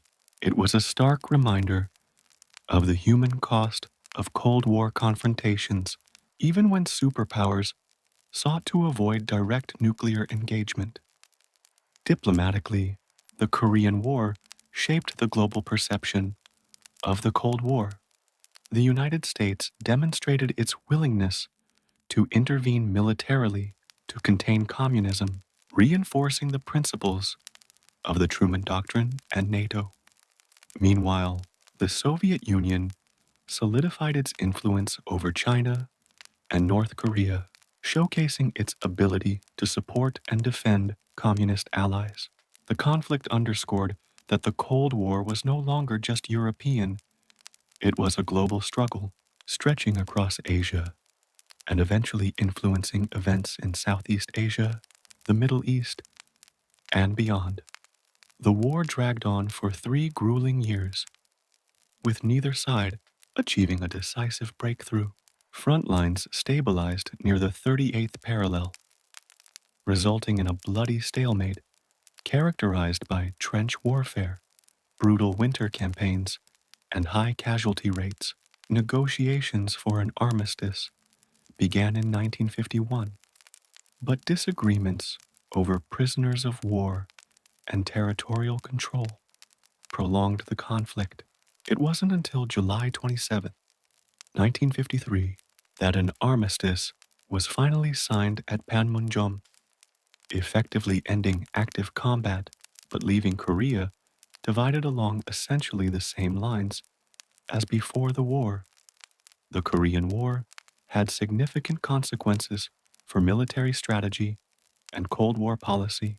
It led to a permanent U.S. military presence in Asia, particularly in South Korea and Japan, and reinforced the concept of limited war, the idea that superpowers could engage in regional conflicts without triggering a global nuclear catastrophe.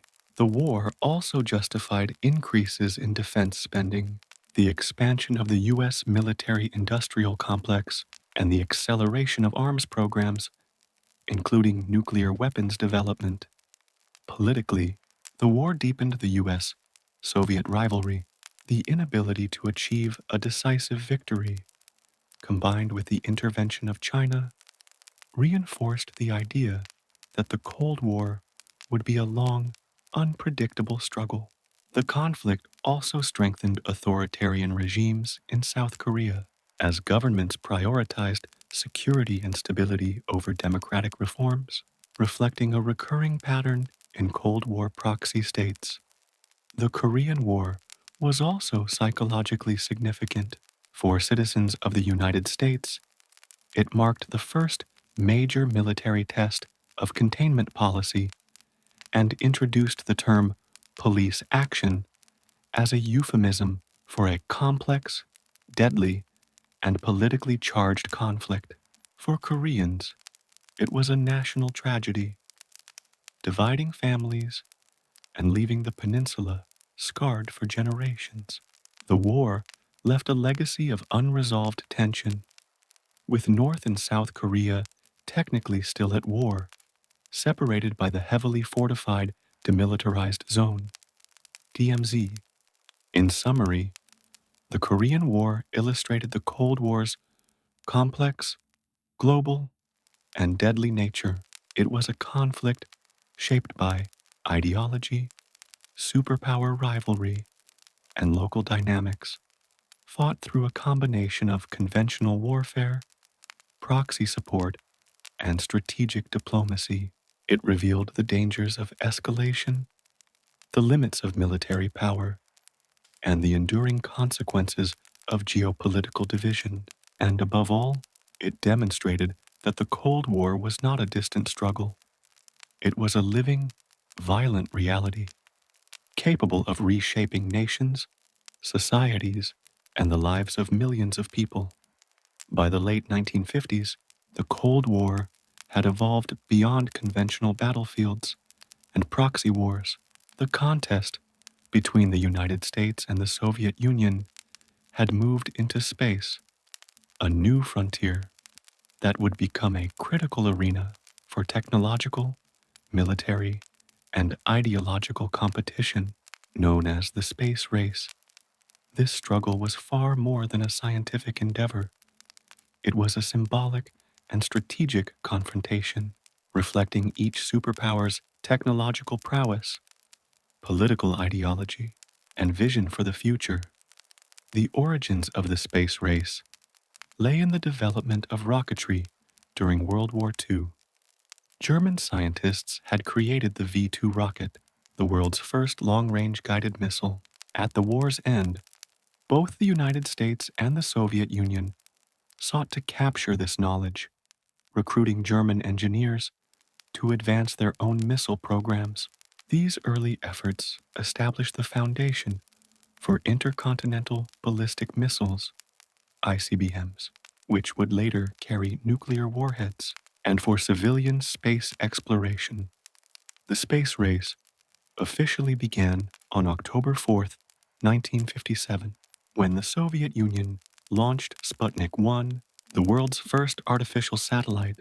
Sputnik was a simple 184-pound metal sphere transmitting radio signals, but its impact was monumental. For the United States, Sputnik represented more than a scientific achievement. It was a demonstration of Soviet technological superiority and a potential military threat. If the Soviets could launch satellites into orbit, they could also develop ICBMs capable of delivering nuclear warheads to American soil. The launch sent shockwaves through the American public, government, and military, sparking a sense of urgency, fear, and determination. The U.S. response was swift and multifaceted. President Dwight D. Eisenhower established the Advanced Research Projects Agency, RPA, in 1958, tasked with accelerating missile and space technologies. That same year, the United States launched its first satellite, Explorer 1, marking America's entry into space exploration. The launch was not just a scientific achievement, it was a statement that the United States would compete and ultimately prevail in this new arena of Cold War competition. The space race was, fundamentally, a competition for prestige and influence. Each launch, satellite, and mission was framed as proof of technological, ideological, and national superiority.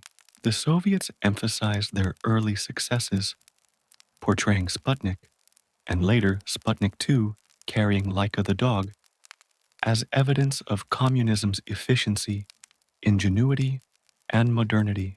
The United States countered by framing its space program as a testament to freedom, innovation, and the open pursuit of knowledge. In essence, space became a propaganda battlefield, with each superpower seeking to win hearts and minds both domestically and internationally. One of the most dramatic chapters of the space race was the manned spaceflight programs. The Soviet Union achieved the first major milestones, with Yuri Gagarin, who became the first human in space on April 12, 1961, orbiting the Earth aboard Vostok 1. The achievement captivated the world, showcasing the Soviets' ability to master not only rockets, but the complexities of human space travel. The United States, in turn, accelerated the Mercury, Gemini, and Apollo programs, determined to surpass Soviet achievements and demonstrate its own technological leadership. The space race also had profound military implications. The development of powerful rockets capable of launching satellites directly translated into ICBM technology, which increased the strategic threat of nuclear war. Each successful launch demonstrated the potential to deliver nuclear weapons over intercontinental distances, reinforcing the logic of deterrence established during the arms race. In this sense, the space race was never purely scientific. It was inseparably tied to Cold War strategy, national security, and global power projection. Education and domestic policy were also influenced by the space race. In response to Sputnik, the United States invested heavily in science, technology, engineering, and mathematics, STEM education, creating a generation of engineers, physicists, and astronauts. Programs such as the National Defense Education Act of 1958 sought to ensure that America could compete technologically with the Soviet Union. The space race, therefore, reshaped not only geopolitics, but the very infrastructure of American education, research, and innovation. By the mid-1960s, the space race had intensified into a race to the moon, a challenge that symbolized the ultimate technological and ideological victory. President John F. Kennedy, in a landmark speech to Congress in 1961, declared the ambitious goal of landing an American on the moon and returning him safely to Earth before the decade's end. Kennedy framed this mission as a moral and strategic imperative. Space exploration was not merely about science, but about demonstrating American ingenuity, leadership, and the promise of democracy. The United States Apollo program culminated in the historic Apollo 11 moon landing on July 20th, 1969, when astronauts Neil Armstrong and Buzz Aldrin walked on the lunar surface. The mission represented the pinnacle of the space race, a dramatic and highly visible victory for the United States.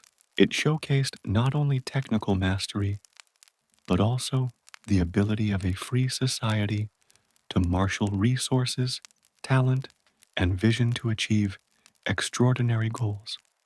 Yet the space race was more than a competition between superpowers. It transformed human understanding, culture, and aspiration. Satellites revolutionized communication, weather forecasting, and navigation. Space exploration inspired new generations to pursue science and engineering. The technologies developed for rockets, materials, and computing had far-reaching applications beyond the military or space programs, impacting everyday life across the globe. The space race also highlighted the interplay of risk, courage, and strategy. Each mission involved enormous uncertainty, and the failure of rockets, satellites, or spacecraft could have significant political repercussions. Astronauts and cosmonauts became symbols of national pride and human achievement, embodying the daring and determination that defined the Cold War era. Symbolically, the space race represented humanity's reach for the unknown and its desire to prove superiority in every domain: technological, ideological, and moral. It was a contest in which the sky was no longer the limit. It was a proving ground for nations, a stage where ideas and innovation competed alongside military might. By the early 1970s, the space race had achieved remarkable milestones for both superpowers, but it also paved the way for cooperation, culminating in joint missions such as the Apollo-Soyuz test project in 1975. Despite fierce competition, the space race demonstrated that the Cold War could spur progress and innovation at an unprecedented scale, reshaping the trajectory of technology, exploration, and human ambition. In essence, the space race was a microcosm of the Cold War itself. It was a contest of ideology, strategy, and national pride, fought not with armies, but with rockets, satellites, and courage. It revealed the ingenuity of nations, the power of competition, and the human capacity for exploration and achievement, even in an era defined by fear, tension, and existential threats. By 1962, the Cold War had escalated into a tense standoff across multiple fronts: Europe, Asia, and now the Western Hemisphere. The Cuban Missile Crisis, often described as the closest the world ever came to nuclear war, epitomized the high-stakes nature of the Cold War and demonstrated how ideology, strategy, and miscalculation could bring humanity to the brink of annihilation. The crisis began with a dramatic geopolitical shift. In 1959, Fidel Castro led a revolution in Cuba, overthrowing the US-backed dictator Fulgencio Batista. Castro's government quickly aligned itself with the Soviet Union, pursuing socialist reforms and nationalizing American-owned industries. The United States, alarmed by this development, just 90 miles from its shores, responded with economic sanctions and covert attempts to destabilize Castro's regime, including the infamous Bay of Pigs invasion in April 1961, a failed attempt by U.S. trained Cuban exiles to overthrow Castro. This humiliation deepened Cuban-Soviet ties, as Castro sought security against perceived American aggression. Meanwhile, the Soviet Union, led by Nikita Khrushchev, sought to balance power against the United States. With America's deployment of nuclear missiles in Turkey and Italy within striking distance of the USSR, Khrushchev decided to secretly place nuclear missiles in Cuba. This move had dual objectives: to protect Cuba from another U.S. invasion and to enhance the Soviet strategic position in the nuclear arms race. By October 1962, American reconnaissance flights over Cuba revealed the construction of missile sites capable of launching nuclear warheads toward the U.S., setting the stage for a confrontation of unprecedented danger. President John F. Kennedy faced a perilous decision. The discovery of the missiles posed an immediate threat to national security, but any military response risked provoking a direct nuclear exchange with the Soviet Union. After intense deliberations with his advisors, Kennedy opted for a naval blockade or quarantine of Cuba to prevent further delivery of missiles. He also demanded the removal of the weapons already in place, framing the confrontation as a test of both American resolve and international law. The Cuban Missile Crisis lasted 13 days, from October 16th to October 28th, 1962, a period that came to be known as the 13 Days of Fear. During this time, the world watched as diplomatic negotiations, military posturing, and intelligence gathering unfolded at an almost cinematic intensity. U.S. forces were placed on DEFCON 2, the highest level of alert short of actual combat, signaling the readiness to launch nuclear strikes. Soviet ships approached the blockade line, creating tense moments where misinterpretation could have triggered war. The crisis highlighted the importance of communication, intelligence, and decision-making under pressure. Kennedy and Khrushchev engaged in secret and public channels, balancing threats and offers of compromise.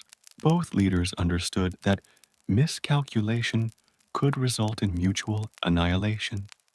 Ultimately, the resolution required concessions on both sides. The Soviets agreed to remove missiles from Cuba, while the United States secretly agreed to remove its missiles from Turkey and pledged not to invade Cuba. The agreement, carefully negotiated, ended the immediate crisis and avoided nuclear war. The Cuban Missile Crisis had profound military implications. It demonstrated that nuclear weapons had reached a level of strategic interdependence where traditional military actions were no longer sufficient to guarantee security. The concept of mutually assured destruction, MAD, already central to Cold War strategy, was vividly illustrated. The proximity of nuclear arsenals and the speed of delivery systems made even minor miscalculations potentially catastrophic. The crisis forced both superpowers to adopt more robust communication channels including the establishment of the hotline between Washington and Moscow, designed to reduce the risk of accidental nuclear conflict. Diplomatically, the crisis underscored the significance of alliances, deterrence, and credibility. Cuba remained a flashpoint of Cold War tension, but the resolution demonstrated that the superpowers could negotiate under extreme pressure.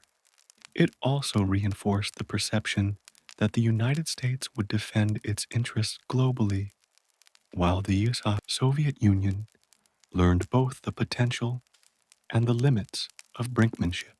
The Cuban Missile Crisis became a case study in crisis management, illustrating how restraint, negotiation, and mutual understanding could prevent disaster even in the most perilous circumstances. The crisis also had psychological and cultural ramifications for citizens of the United States, Europe, and beyond. The world had come frighteningly close to nuclear war. Civil defense measures were heightened, public awareness of nuclear risk increased, and popular culture reflected the existential anxiety of the era. Films, literature, and media coverage emphasized the tension, portraying nuclear weapons not merely as tools of war, but as instruments capable of global catastrophe. Strategically, the Cuban Missile Crisis influenced subsequent US and Soviet policies.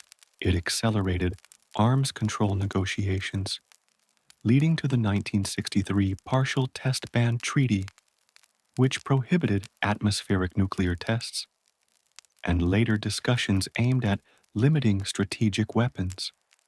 The crisis also shifted the focus of Cold War competition toward indirect confrontations, proxy wars, and political influence, as both superpowers sought to avoid direct nuclear confrontation while still advancing their global agendas.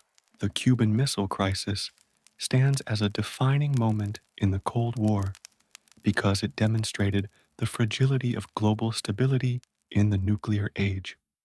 It illustrated the potential for sudden escalation from localized conflicts to global threats, while also showing that diplomacy, intelligence, and strategic foresight could avert disaster. The world had glimpsed the catastrophic consequences of a nuclear confrontation, and the lessons learned shaped policies, alliances, and the broader strategic mindset for decades. Ultimately, the Cuban Missile Crisis was a test of leadership, resolve, and rationality. Kennedy and Khrushchev faced immense pressure, yet both chose negotiation over rash action. The crisis highlighted the paradox of the Cold War. Peace depended on the threat of unparalleled destruction, and survival required careful calculation, communication, and trust, however tenuous, between ideological rivals. In retrospect, the Cuban Missile Crisis epitomized the stakes of the Cold War.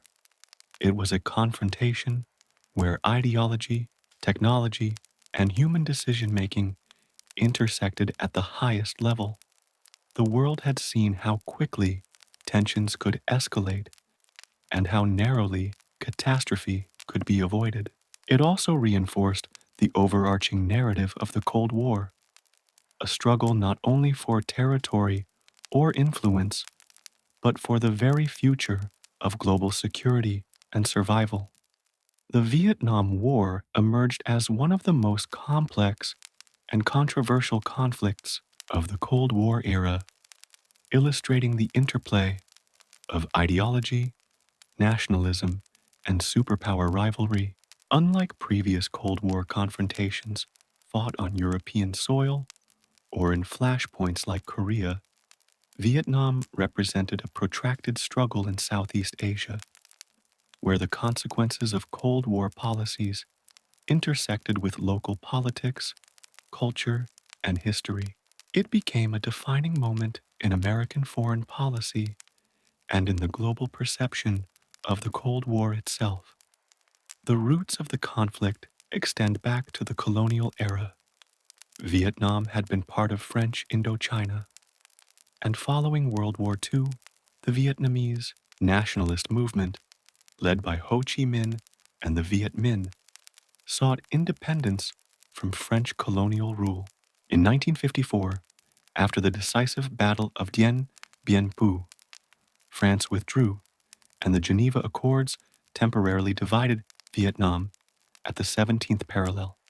The North, led by Ho Chi Minh, adopted a communist government, while the South, under Ngo Dinh Diem, established a non-communist U.S.-supported regime.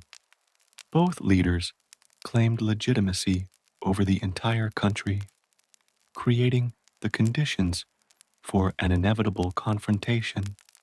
The United States, guided by the policy of containment, viewed North Vietnam's communist government as part of a broader Soviet and Chinese strategy to expand communism throughout Southeast Asia.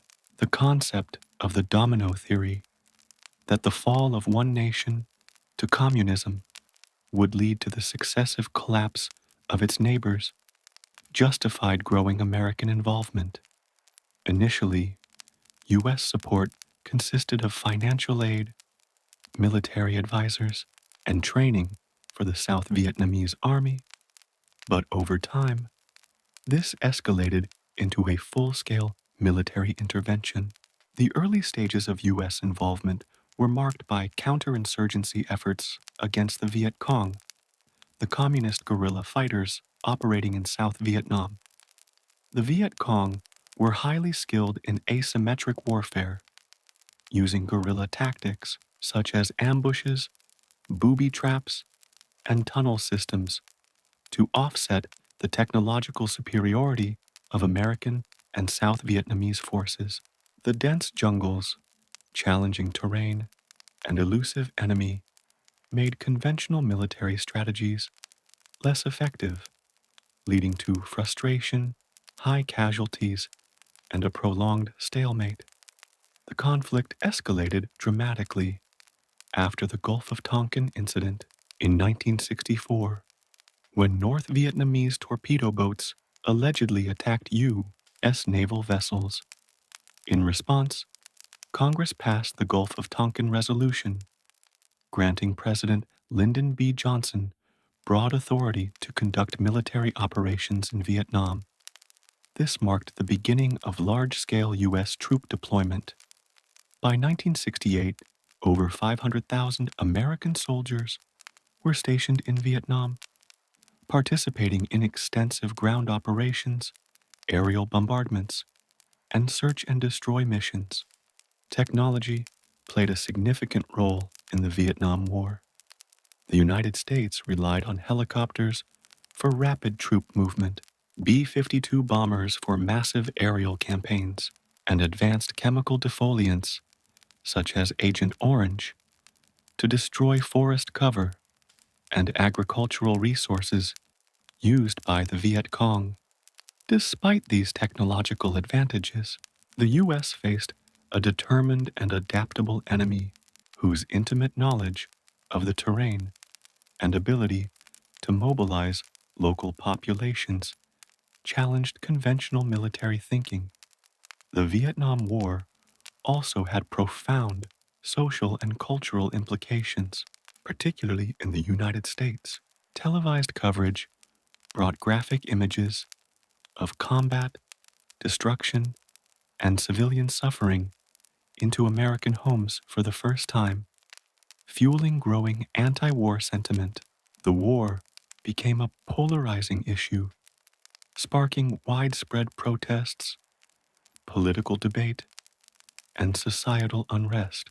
The military draft, images of wounded soldiers, and reports of atrocities such as the My Lai massacre further intensified public opposition and reshaped American perceptions of government, military authority, and foreign policy. On the diplomatic front, the Vietnam War exemplified the proxy nature of Cold War conflicts, while American forces fought to prevent communist expansion. North Vietnam received substantial support from both the Soviet Union and China, who supplied weapons, training, and economic assistance. The war thus became an arena where superpower rivalry was expressed indirectly, allowing the United States and the Communist bloc to engage in strategic competition without triggering a full-scale nuclear confrontation. The war's impact on Southeast Asia was catastrophic. Millions of Vietnamese civilians and combatants were killed, villages destroyed, and ecosystems damaged. The conflict destabilized neighboring countries, including Laos and Cambodia, where spillover effects contributed to further violence and political upheaval. Economically and socially, the region suffered for decades, leaving deep scars that continue to influence development, governance, and historical memory. The military and strategic outcomes of the Vietnam War were complex. While the United States possessed overwhelming technological and logistical superiority, the political and psychological dimensions of the conflict proved decisive. North Vietnamese and Viet Cong forces maintained resilience and motivation rooted in nationalism, ideology, and local support. This asymmetry demonstrated the limitations of conventional military power in achieving political objectives, especially in a context where the enemy's commitment and societal integration were profound. By 1973, a combination of domestic pressure, political shifts, and military stalemate led to the Paris Peace Accords, which established a ceasefire and the withdrawal of U.S. forces. Despite the accords, fighting continued until 1975, when North Vietnamese forces captured Saigon, unifying the country under communist control.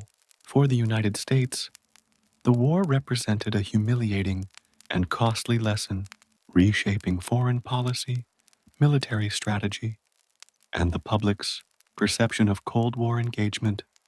The Vietnam War had enduring consequences for the Cold War. It exposed the challenges of intervening in regional conflicts where superpower influence collided with local dynamics. It highlighted the limitations of technological and military superiority in achieving ideological goals. Moreover, it demonstrated the potential for protracted, indirect wars to drain resources, undermine public support, and complicate global strategy. Culturally and psychologically, the Vietnam War influenced generations of Americans, shaping literature, film, music, and public discourse. Phrases such as credibility gap and quagmire entered the lexicon, reflecting skepticism about government narratives and the costs of international intervention. Globally, the war impacted perceptions of the United States, communist movements, and the nature of modern warfare, reinforcing the idea that Cold War conflicts could be prolonged, ambiguous, and devastating in human terms. Ultimately, the Vietnam War was a stark illustration of the complexity and contradictions of the Cold War. It was fought on multiple levels: military, ideological, political, and psychological, revealing that success in the global struggle required more than firepower. It demanded understanding of local contexts, resilience of strategy, and awareness of the limits of external influence. The war also served as a cautionary tale about the risks of escalation, the challenges of proxy conflicts, and the enduring human cost of geopolitical rivalry. By the late 1960s and early 1970s, the Cold War had reached a point where continuous confrontation and crisis had exhausted both superpowers. The Cuban Missile Crisis, the protracted Vietnam War, and the relentless arms race had created enormous political, economic, and social pressures. Against this backdrop, a new phase emerged in international relations. Détente, a deliberate effort to reduce tensions, establish dialogue, and manage competition between the United States and the Soviet Union. Détente was not a sudden shift, but a gradual process born from pragmatism and necessity. Both superpowers recognized that direct confrontation could lead to catastrophic consequences, particularly with nuclear arsenals capable of mutual annihilation. Economic pressures also played a role. The United States faced the enormous costs of the Vietnam War, while the Soviet Union struggled with stagnating growth and the demands of maintaining its military-industrial complex. Leaders on both sides concluded that a measured approach to diplomacy could secure strategic stability without the risk of catastrophic war. One of the defining features of détente was the emphasis on arms control. Both nations pursued agreements that would limit the proliferation of nuclear weapons and reduce the risk of accidental conflict. The Strategic Arms Limitation Talks, SALT, initiated in 1969, exemplified this approach. SALT-I, signed in 1972, placed limits on the deployment of intercontinental ballistic missiles, ICBMs, and submarine-launched ballistic missiles, SLBMs, and established a framework for future negotiations. These agreements were not about disarmament. They did not eliminate nuclear weapons, but about managing risk and stabilizing the balance of power. Détente also involved the establishment of direct communication channels and mechanisms for crisis management. The famous hotline between Washington and Moscow, created after the Cuban Missile Crisis, became a model for real-time communication, reducing the likelihood of miscalculation. Diplomats and policymakers developed protocols for transparency, information sharing, and verification, recognizing that nuclear weapons required careful oversight, trust, and technical monitoring to prevent accidental escalation. A critical aspect of détente was bilateral diplomacy and the pursuit of agreements beyond arms control. In 1972, President Richard Nixon visited the Soviet Union, meeting with General Secretary Leonid Brezhnev in a historic display of dialogue. This visit led to multiple agreements on scientific, cultural, and economic cooperation, signaling that even ideological rivals could find common ground. Détente encouraged engagement in areas such as space exploration, trade, and technology, demonstrating that competition could coexist with collaboration under structured and controlled conditions. Europe also became a focal point for détente. The Helsinki Accords of 1975, involving 35 nations, including both superpowers, emphasized respect for human rights, borders, and international law. While the accords did not immediately resolve ideological conflicts, they institutionalized dialogue and cooperation, creating a framework for monitoring compliance and building trust. For many observers, Helsinki symbolized a turning point. Even in the midst of global rivalry, practical agreements could be reached that reduced the risk of conflict. Détente had profound strategic implications. By reducing the likelihood of direct confrontation, it allowed both superpowers to focus on indirect competition, including technological innovation, influence in the developing world, and economic development. It encouraged both sides to invest in long-term planning, risk management, and the development of mechanisms that could prevent sudden escalation. In essence, Détente transformed the Cold War from a crisis-driven confrontation into a more structured and predictable global contest. However, Détente was not without its challenges and critics.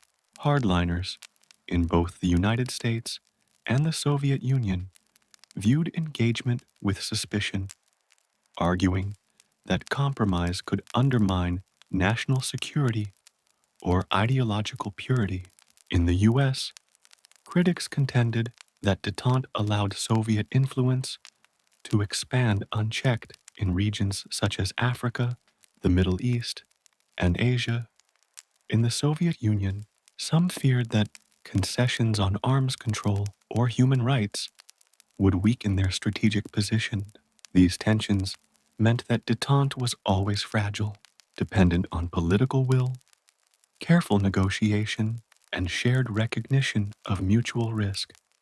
Despite these challenges, Détente achieved important successes.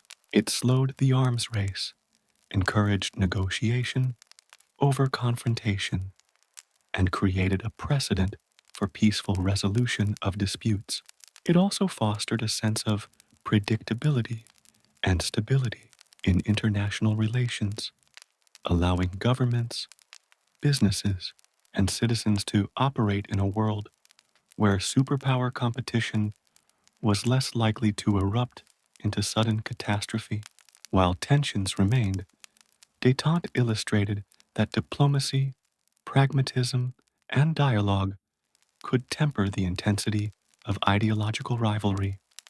Culturally and psychologically, Détente influenced public perception of the Cold War. Citizens in both superpowers experienced a brief period of reduced anxiety, reflected in media coverage, popular culture, and public discourse. Diplomacy, science, and cultural exchange became symbols of possibility, showing that even bitter ideological rivals could find ways to coexist and collaborate. This period also highlighted the human capacity for negotiation, compromise, and forward-thinking strategy in a world dominated by fear and uncertainty. In retrospect, Détente can be seen as a strategic pause, a period when the Cold War entered a more manageable phase without resolving its underlying conflicts. It was a recognition that nuclear weapons, ideological rivalry, and global influence could not be managed solely through confrontation. Leaders on both sides understood that survival, stability, and progress required structured engagement, transparency, and mutual respect, even in the midst of profound disagreement. Ultimately, Détente did not end the Cold War, but it reshaped its dynamics by emphasizing negotiation, crisis management, and practical cooperation. It created a framework for the peaceful resolution of some conflicts while allowing the superpowers to continue competing in controlled and strategic ways. It demonstrated that ideology alone could not dictate global behavior. Pragmatism, caution, and foresight were equally essential in navigating the high-stakes world of the Cold War. Détente remains a critical chapter in Cold War history because it showed that even during periods of intense global rivalry, dialogue and diplomacy could reduce risk, build trust, and provide a path toward stability. It highlighted the capacity for human ingenuity, foresight, and collaboration to manage one of the most dangerous and complex conflicts in modern history, an enduring lesson for the world even beyond the Cold War itself. While the Cold War was often characterized by nuclear standoffs, arms races, and crises in Europe and Asia, much of the ideological battle between the United States and the Soviet Union unfolded in a less direct but equally intense form. Proxy wars, Africa, and Latin America became key arenas where the superpowers could contest influence, expand ideology, and pursue strategic objectives without engaging in direct confrontation. Yet the consequences for local populations were profound and often catastrophic. In Africa, the wave of decolonization following World War II created both opportunity and instability. Nations that had long been under European colonial rule suddenly gained independence, but they faced immense political, economic, and social challenges. The United States and the Soviet Union quickly sought to position themselves as patrons for these newly sovereign states, providing economic aid, military assistance, and political guidance. Each superpower sought to cultivate governments that aligned with its ideology, the US promoting capitalist, pro-Western regimes, and the Soviets supporting socialist or communist-oriented movements. One prominent example was the Angolan Civil War, which erupted in 1975 following Portugal's withdrawal from its African colonies. Three main factions, the MPLA, People's Movement for the Liberation of Angola, UNITA, National Union for the Total Independence of Angola, and FNLA, National Front for the Liberation of Angola, competed for control. The MPLA received substantial support from the Soviet Union and Cuba, including weapons, advisors, and troops. UNITA, meanwhile, was backed by the United States and South Africa. The conflict dragged on for decades, illustrating how local disputes were amplified by global Cold War rivalries, turning political disagreements into extended, deadly confrontations. Similarly, in Ethiopia and Somalia, Cold War dynamics played a decisive role. When Somalia invaded Ethiopia's Ogaden region in 1977, the Soviet Union switched support from Somalia to Ethiopia, providing military advisors and equipment. The United States, having previously supported Somalia, was caught off guard, highlighting the fluid and opportunistic nature of superpower intervention. These interventions were less about the intrinsic interests of Africa and more about geopolitical positioning, using local conflicts as leverage in a global ideological struggle. In Latin America, the Cold War's impact was equally profound. The Cuban Revolution of 1959, which brought Fidel Castro to power, was a defining moment. Cuba's alignment with the Soviet Union transformed the Caribbean into a front line of Cold War confrontation. Beyond Cuba, both superpowers sought influence in Central and South America through support for governments, rebel movements, and intelligence operations. The U.S., in particular, was committed to preventing the spread of communism in its hemisphere, often employing covert strategies through the CIA, economic sanctions, and military assistance. One striking example was Chile in the early 1970s. The election of Salvador Allende, a socialist, in 1970 alarmed the United States. In response, the U.S. supported economic measures and covert activities aimed at undermining Allende's government, eventually contributing to the military coup led by General Augusto Pinochet in 1973. While the U.S.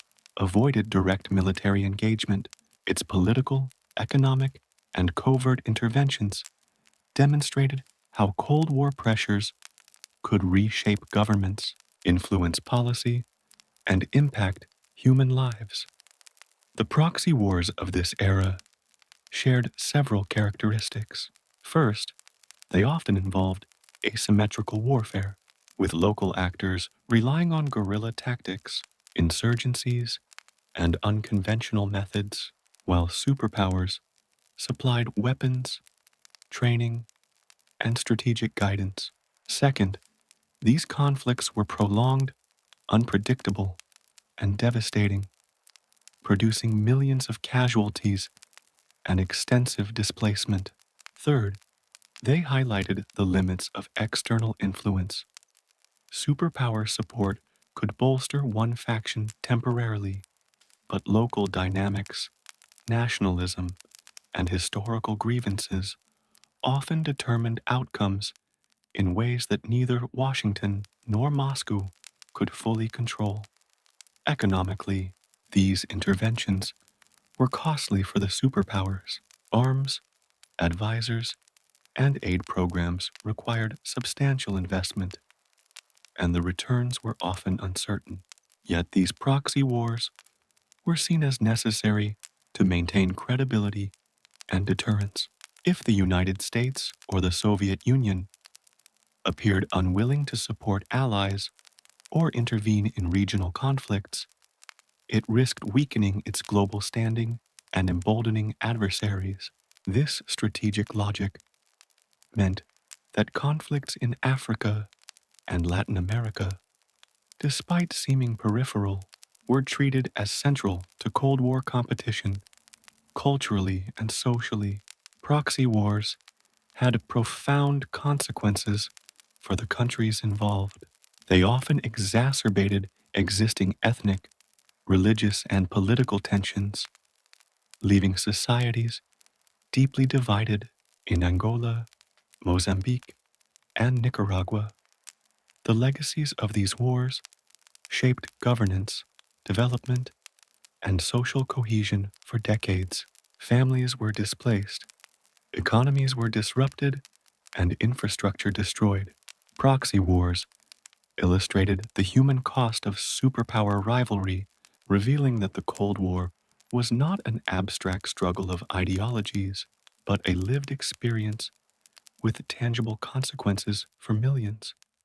The involvement of superpowers also had psychological impacts, both domestically and internationally.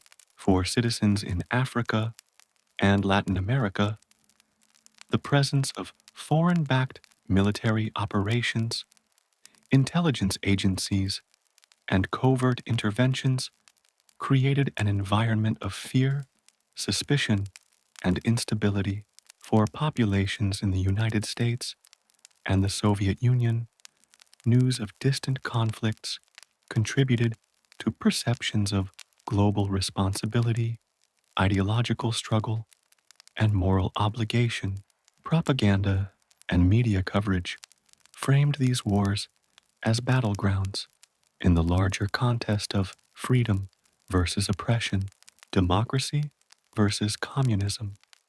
Proxy wars in Africa and Latin America also shaped the broader strategic calculus of the Cold War.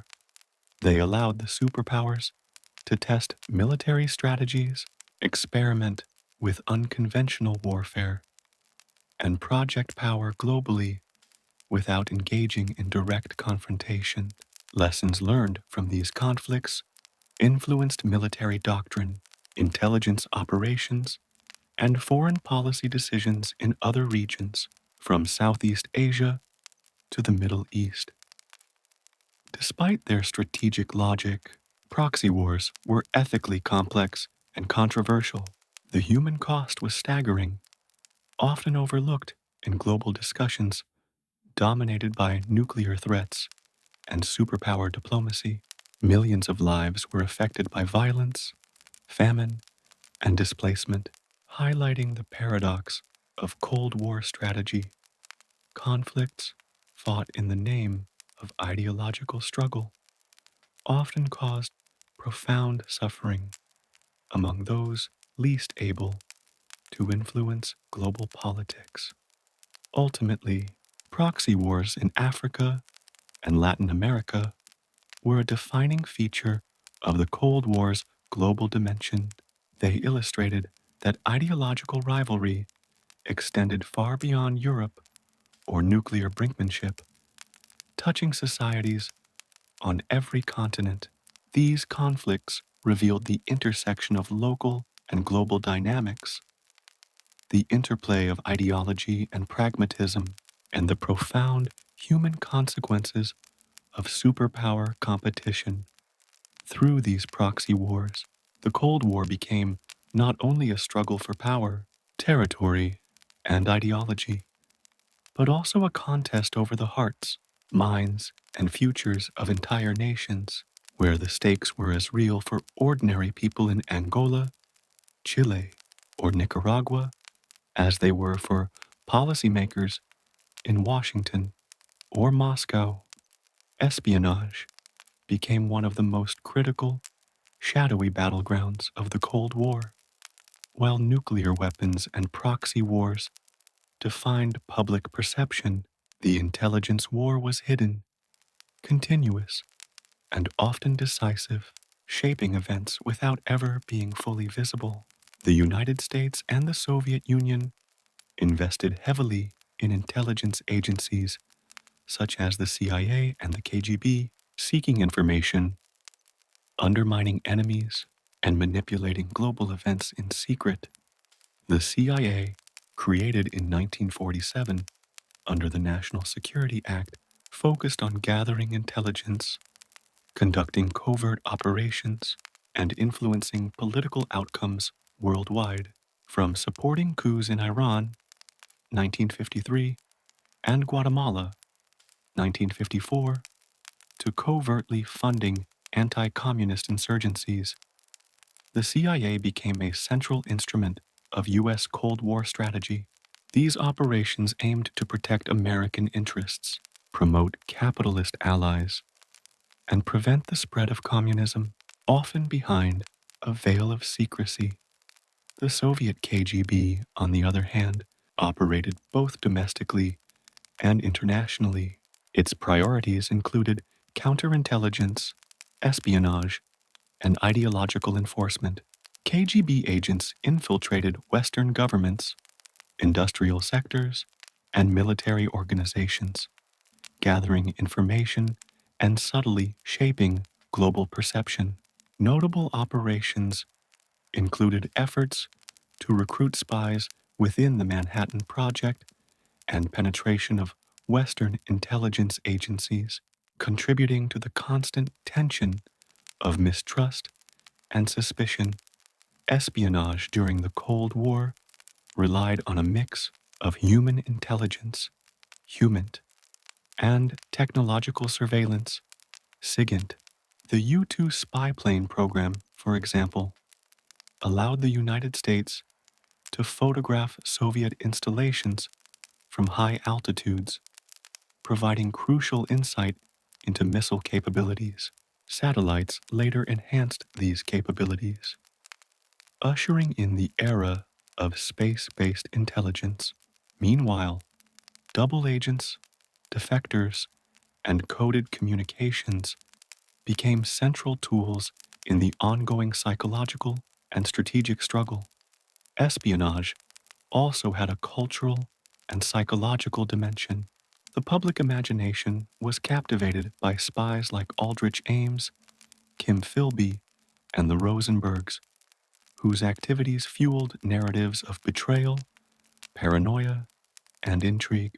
Films, books, and media coverage romanticized espionage while underscoring its deadly stakes.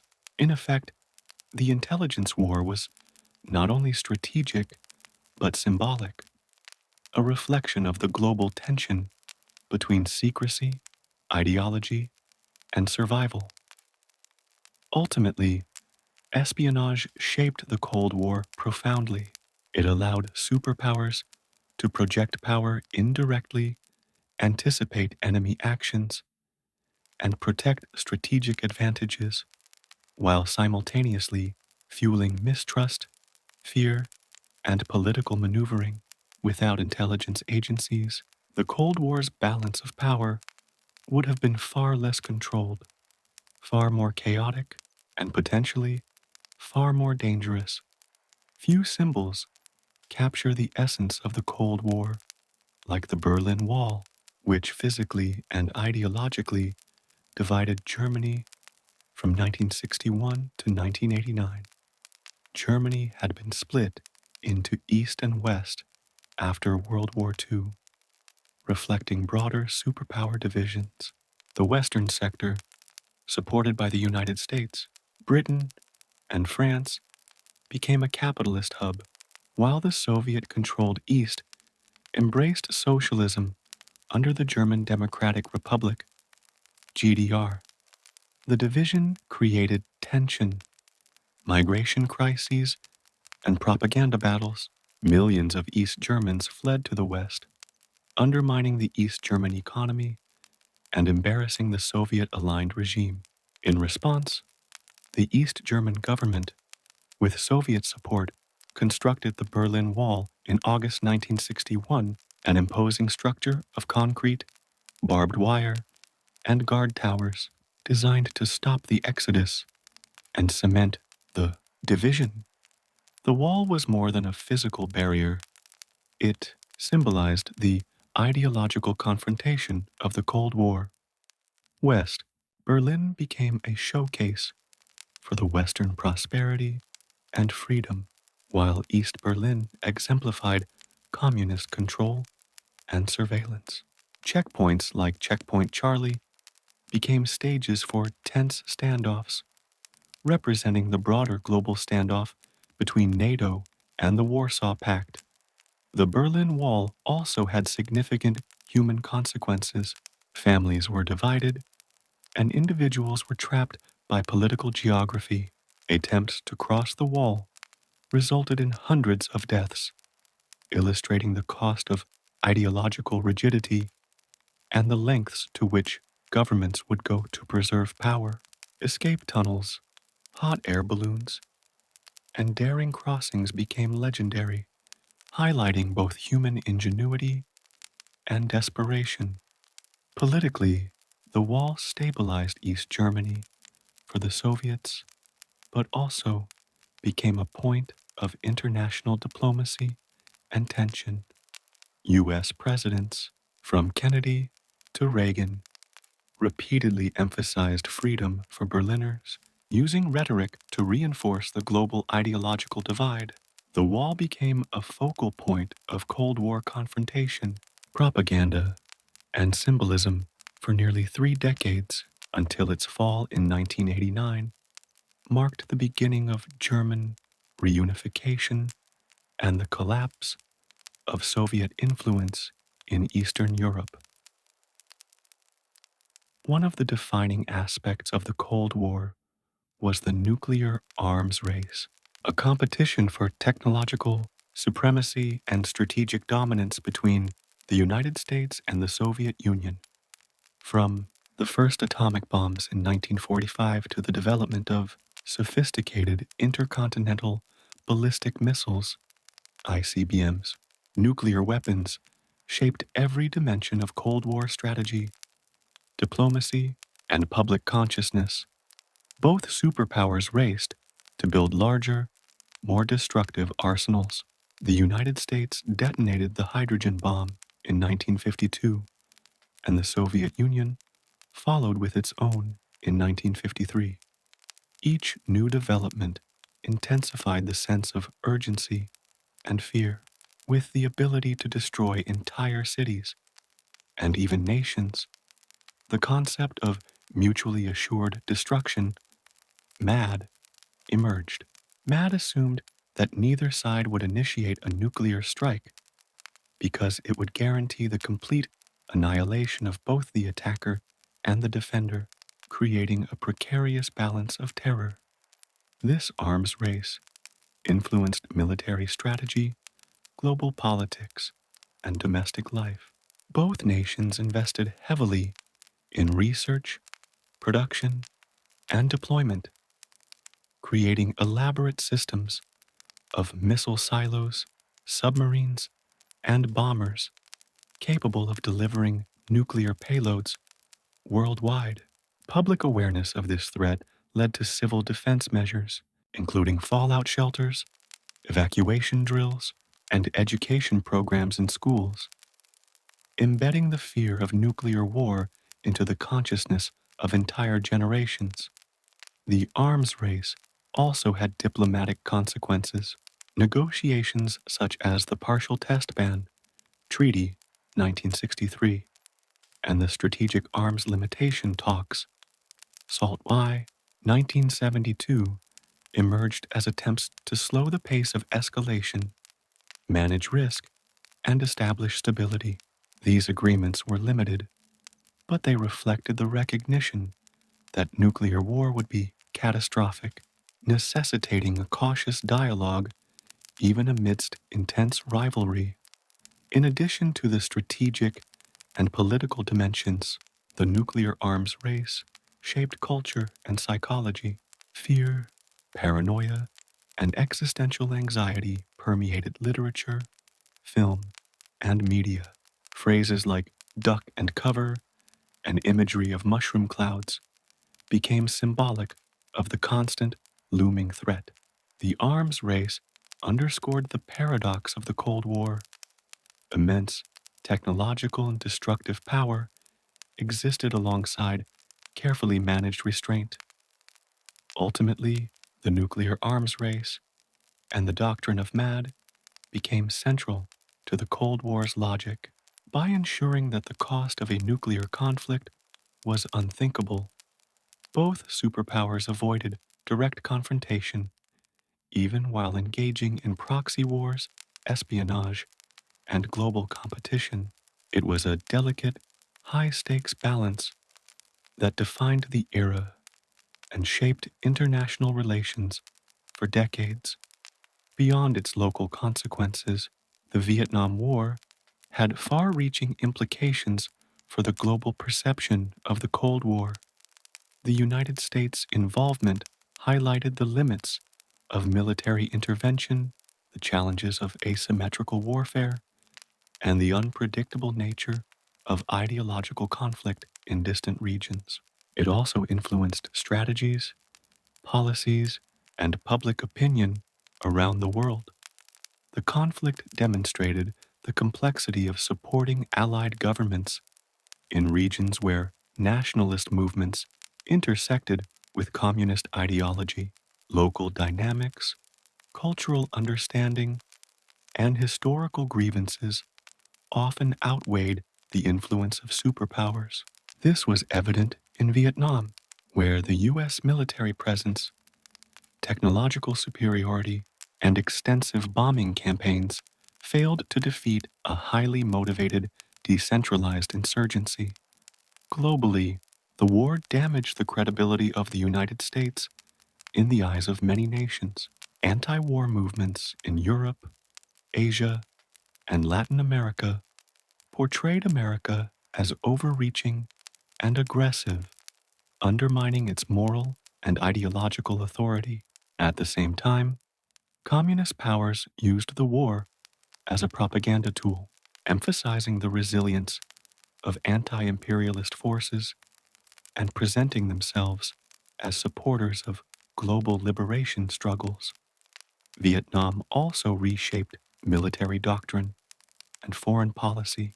Both superpowers recognized the limitations of conventional military power against guerrilla tactics, irregular forces, and politically motivated insurgencies. Lessons learned influenced subsequent proxy conflicts, intelligence operations, and strategic planning throughout the 1970s and 1980s. The war became a template for understanding Cold War era indirect conflicts, highlighting the need for adaptability, political acumen, and careful risk assessment. Culturally, Vietnam had profound effects on media, literature, and public perception. Television brought graphic images of the war into homes worldwide, changing expectations for government accountability and transparency, anti-war, sentiment-inspired activism, political debate, and shifts in cultural norms, leaving a lasting legacy on global consciousness. Ultimately, the Vietnam War's global impact extended far beyond Southeast Asia.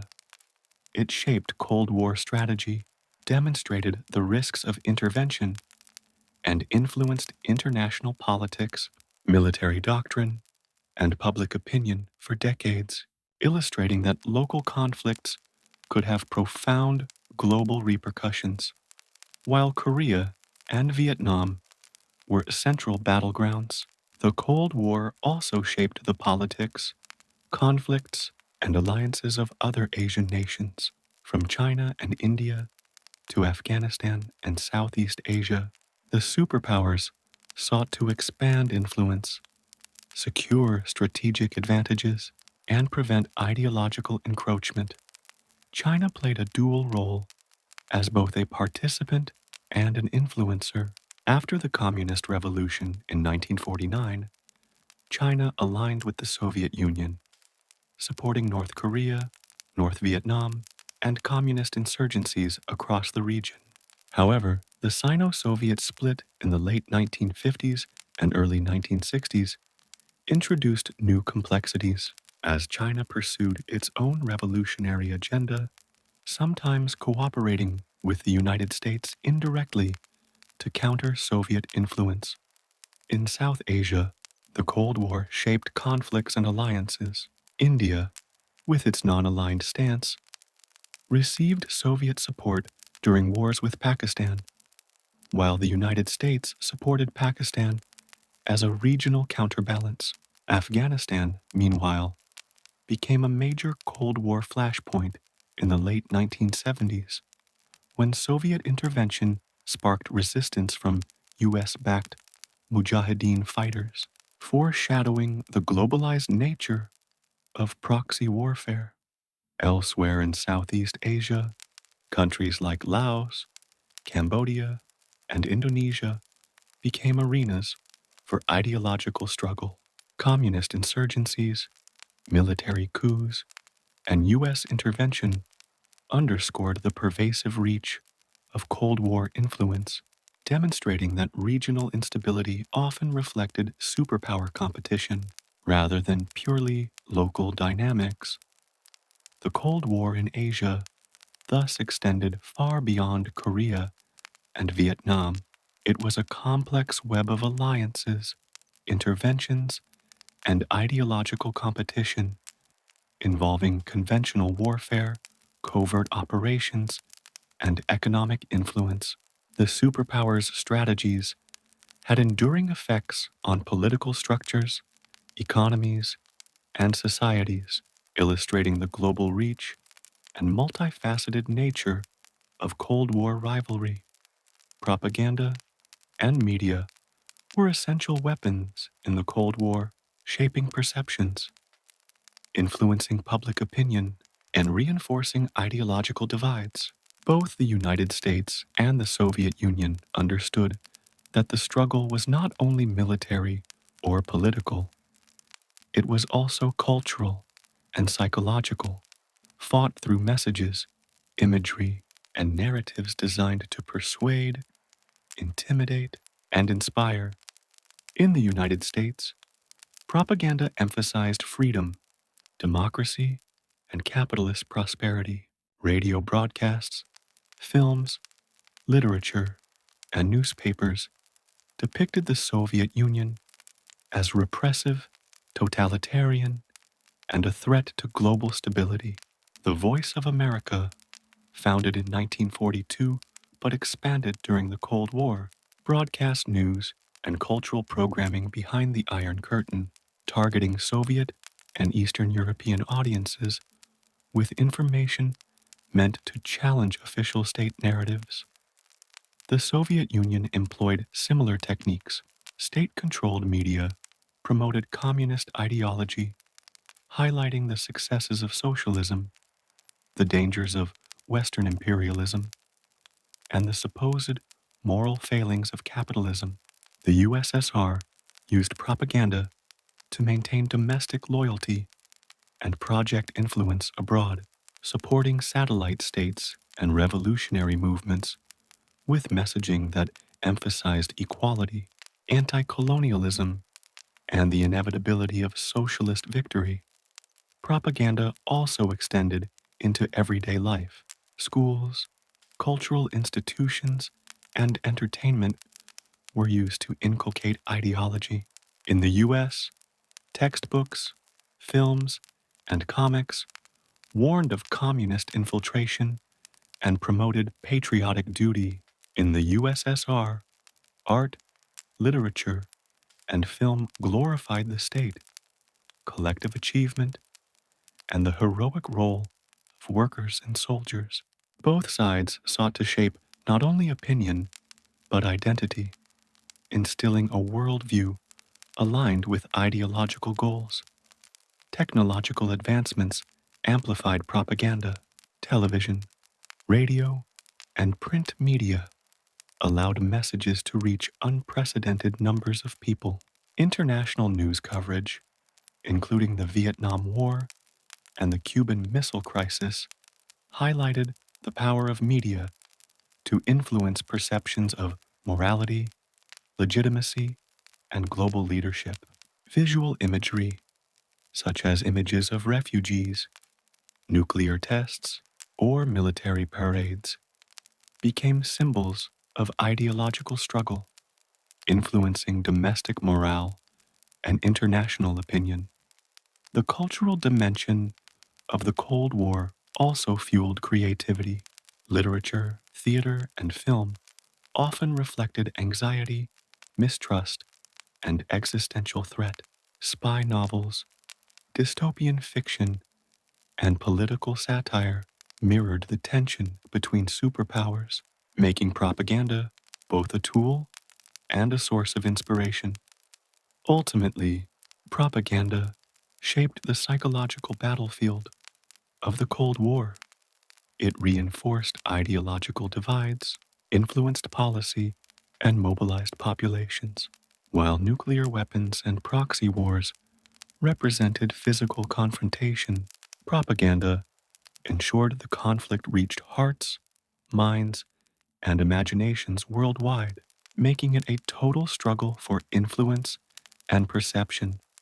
The Cold War was also a contest over values and human rights, with both superpowers seeking to present themselves as morally superior. While nuclear weapons and military power dominated strategy, ideological competition increasingly focused on how each system treated citizens, minorities, and workers, making human rights a crucial dimension of global influence. The United States emphasized civil liberties, free speech, and democratic governance as hallmarks of freedom, portraying communism as repressive and denying basic human rights. During Cold War diplomacy, Washington often highlighted violations in the Soviet bloc, showcasing censorship, forced labor camps, and political persecution as evidence of systemic failure. Human rights became both a moral argument and a propaganda tool, reinforcing U.S. credibility in the global arena. The Soviet Union countered by emphasizing social and economic rights. Communist propaganda highlighted free healthcare, education, and employment, portraying these achievements as evidence that socialism delivered equality and security. The USSR criticized Western inequality, racism, and imperialism, framing capitalism as inherently exploitative. For the Soviet Union, human rights were interpreted as access to basic necessities and collective welfare, contrasting sharply with Western ideals of individual freedoms. Human rights competition extended into international institutions. Both superpowers used the United Nations and other organizations to highlight violations, propose initiatives, and build influence among non-aligned nations. Issues such as decolonization, racial equality, and economic development became arenas where ideology and morality intersected, creating diplomatic leverage and soft power. At the same time, human rights concerns complicated Cold War alliances. The U.S. often supported authoritarian regimes that opposed communism, raising contradictions between strategic interest and of moral claims. The USSR similarly aligned with regimes that furthered socialist or anti-imperialist goals, regardless of domestic governance practices. These contradictions highlighted the complex interplay between ethics, strategy, and ideology in Cold War diplomacy. Ultimately, human rights became both a battleground and a measuring stick for global legitimacy. The Cold War demonstrated that ideology was not just a political or economic framework, but a moral contest where perceptions of justice, fairness, and freedom could influence alliances, diplomacy, and international credibility. The Cold War concluded not with a single decisive battle, but through a series of political, economic, and social transformations that culminated in the collapse of the Soviet Union in 1991.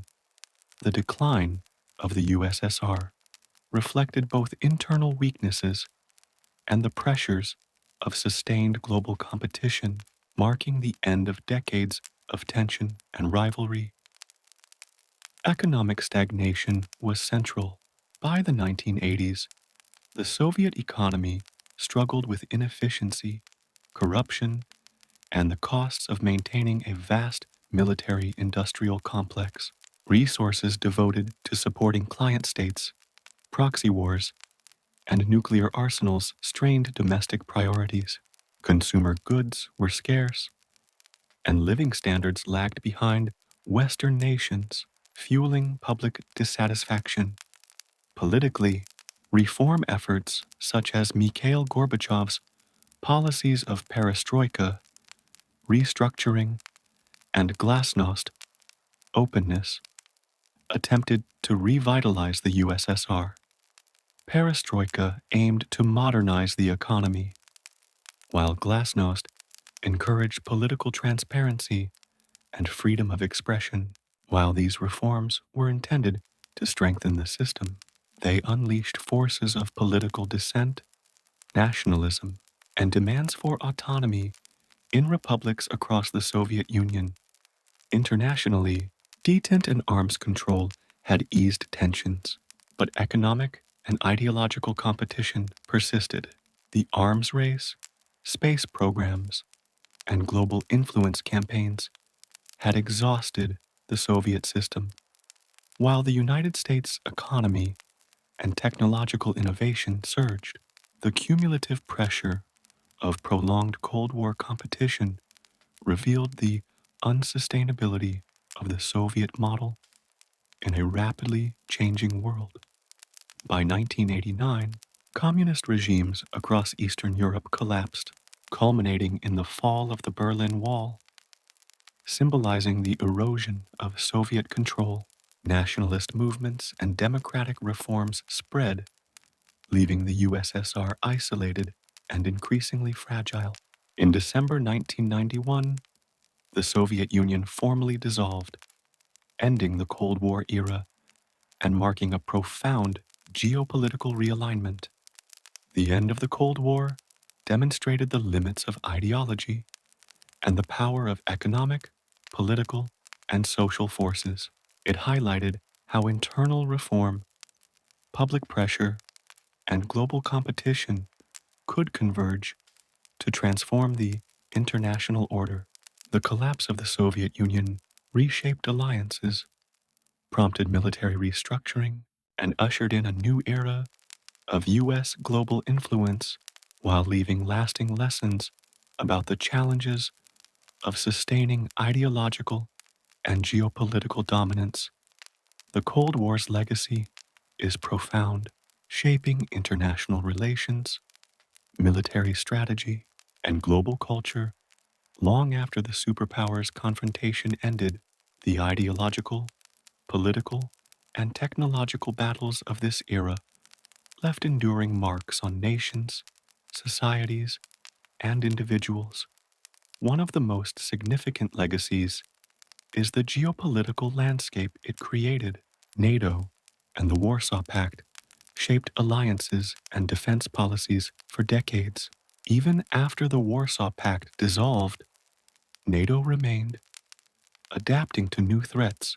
Former Soviet republics and Eastern European nations underwent rapid political and economic transformation, transitioning to democracy and market economies while contending with the lingering influence of communist-era institutions. The Cold War also left a lasting imprint on military strategy and technology. Nuclear deterrence, advanced weapons systems, and space-based technologies emerged directly from Cold War competition. Satellite reconnaissance, ballistic missile defense, and global communication networks developed during this period became essential to modern military and civilian infrastructure. The arms race and space race accelerated scientific innovation, leaving a legacy of technological progress intertwined with strategic rivalry. Culturally, the Cold War shaped media, literature, education, and entertainment. Films, novels, and television reflected the anxieties, heroism, and intrigue of the era. Spy fiction, science fiction, and dystopian narratives explored themes of ideological struggle, nuclear risk, and human resilience, embedding the Cold War in collective memory and imagination. Economically, the Cold War influenced global trade, aid, and development. The Marshall Plan and Soviet aid programs reshaped economies and political alignments in Europe, Asia, and beyond. The competition for influence led to investments in infrastructure, education, and industry, with both intended and unintended long-term consequences. Finally, the Cold War's legacy is psychological and societal. Generations lived under the constant shadow of nuclear threat, proxy wars, and ideological polarization. Political, social, and educational systems were shaped by the necessity of competition, surveillance, and propaganda. Even today, the Cold War informs policy decisions, international relations, and public memory, demonstrating the enduring consequences of decades-long superpower rivalry.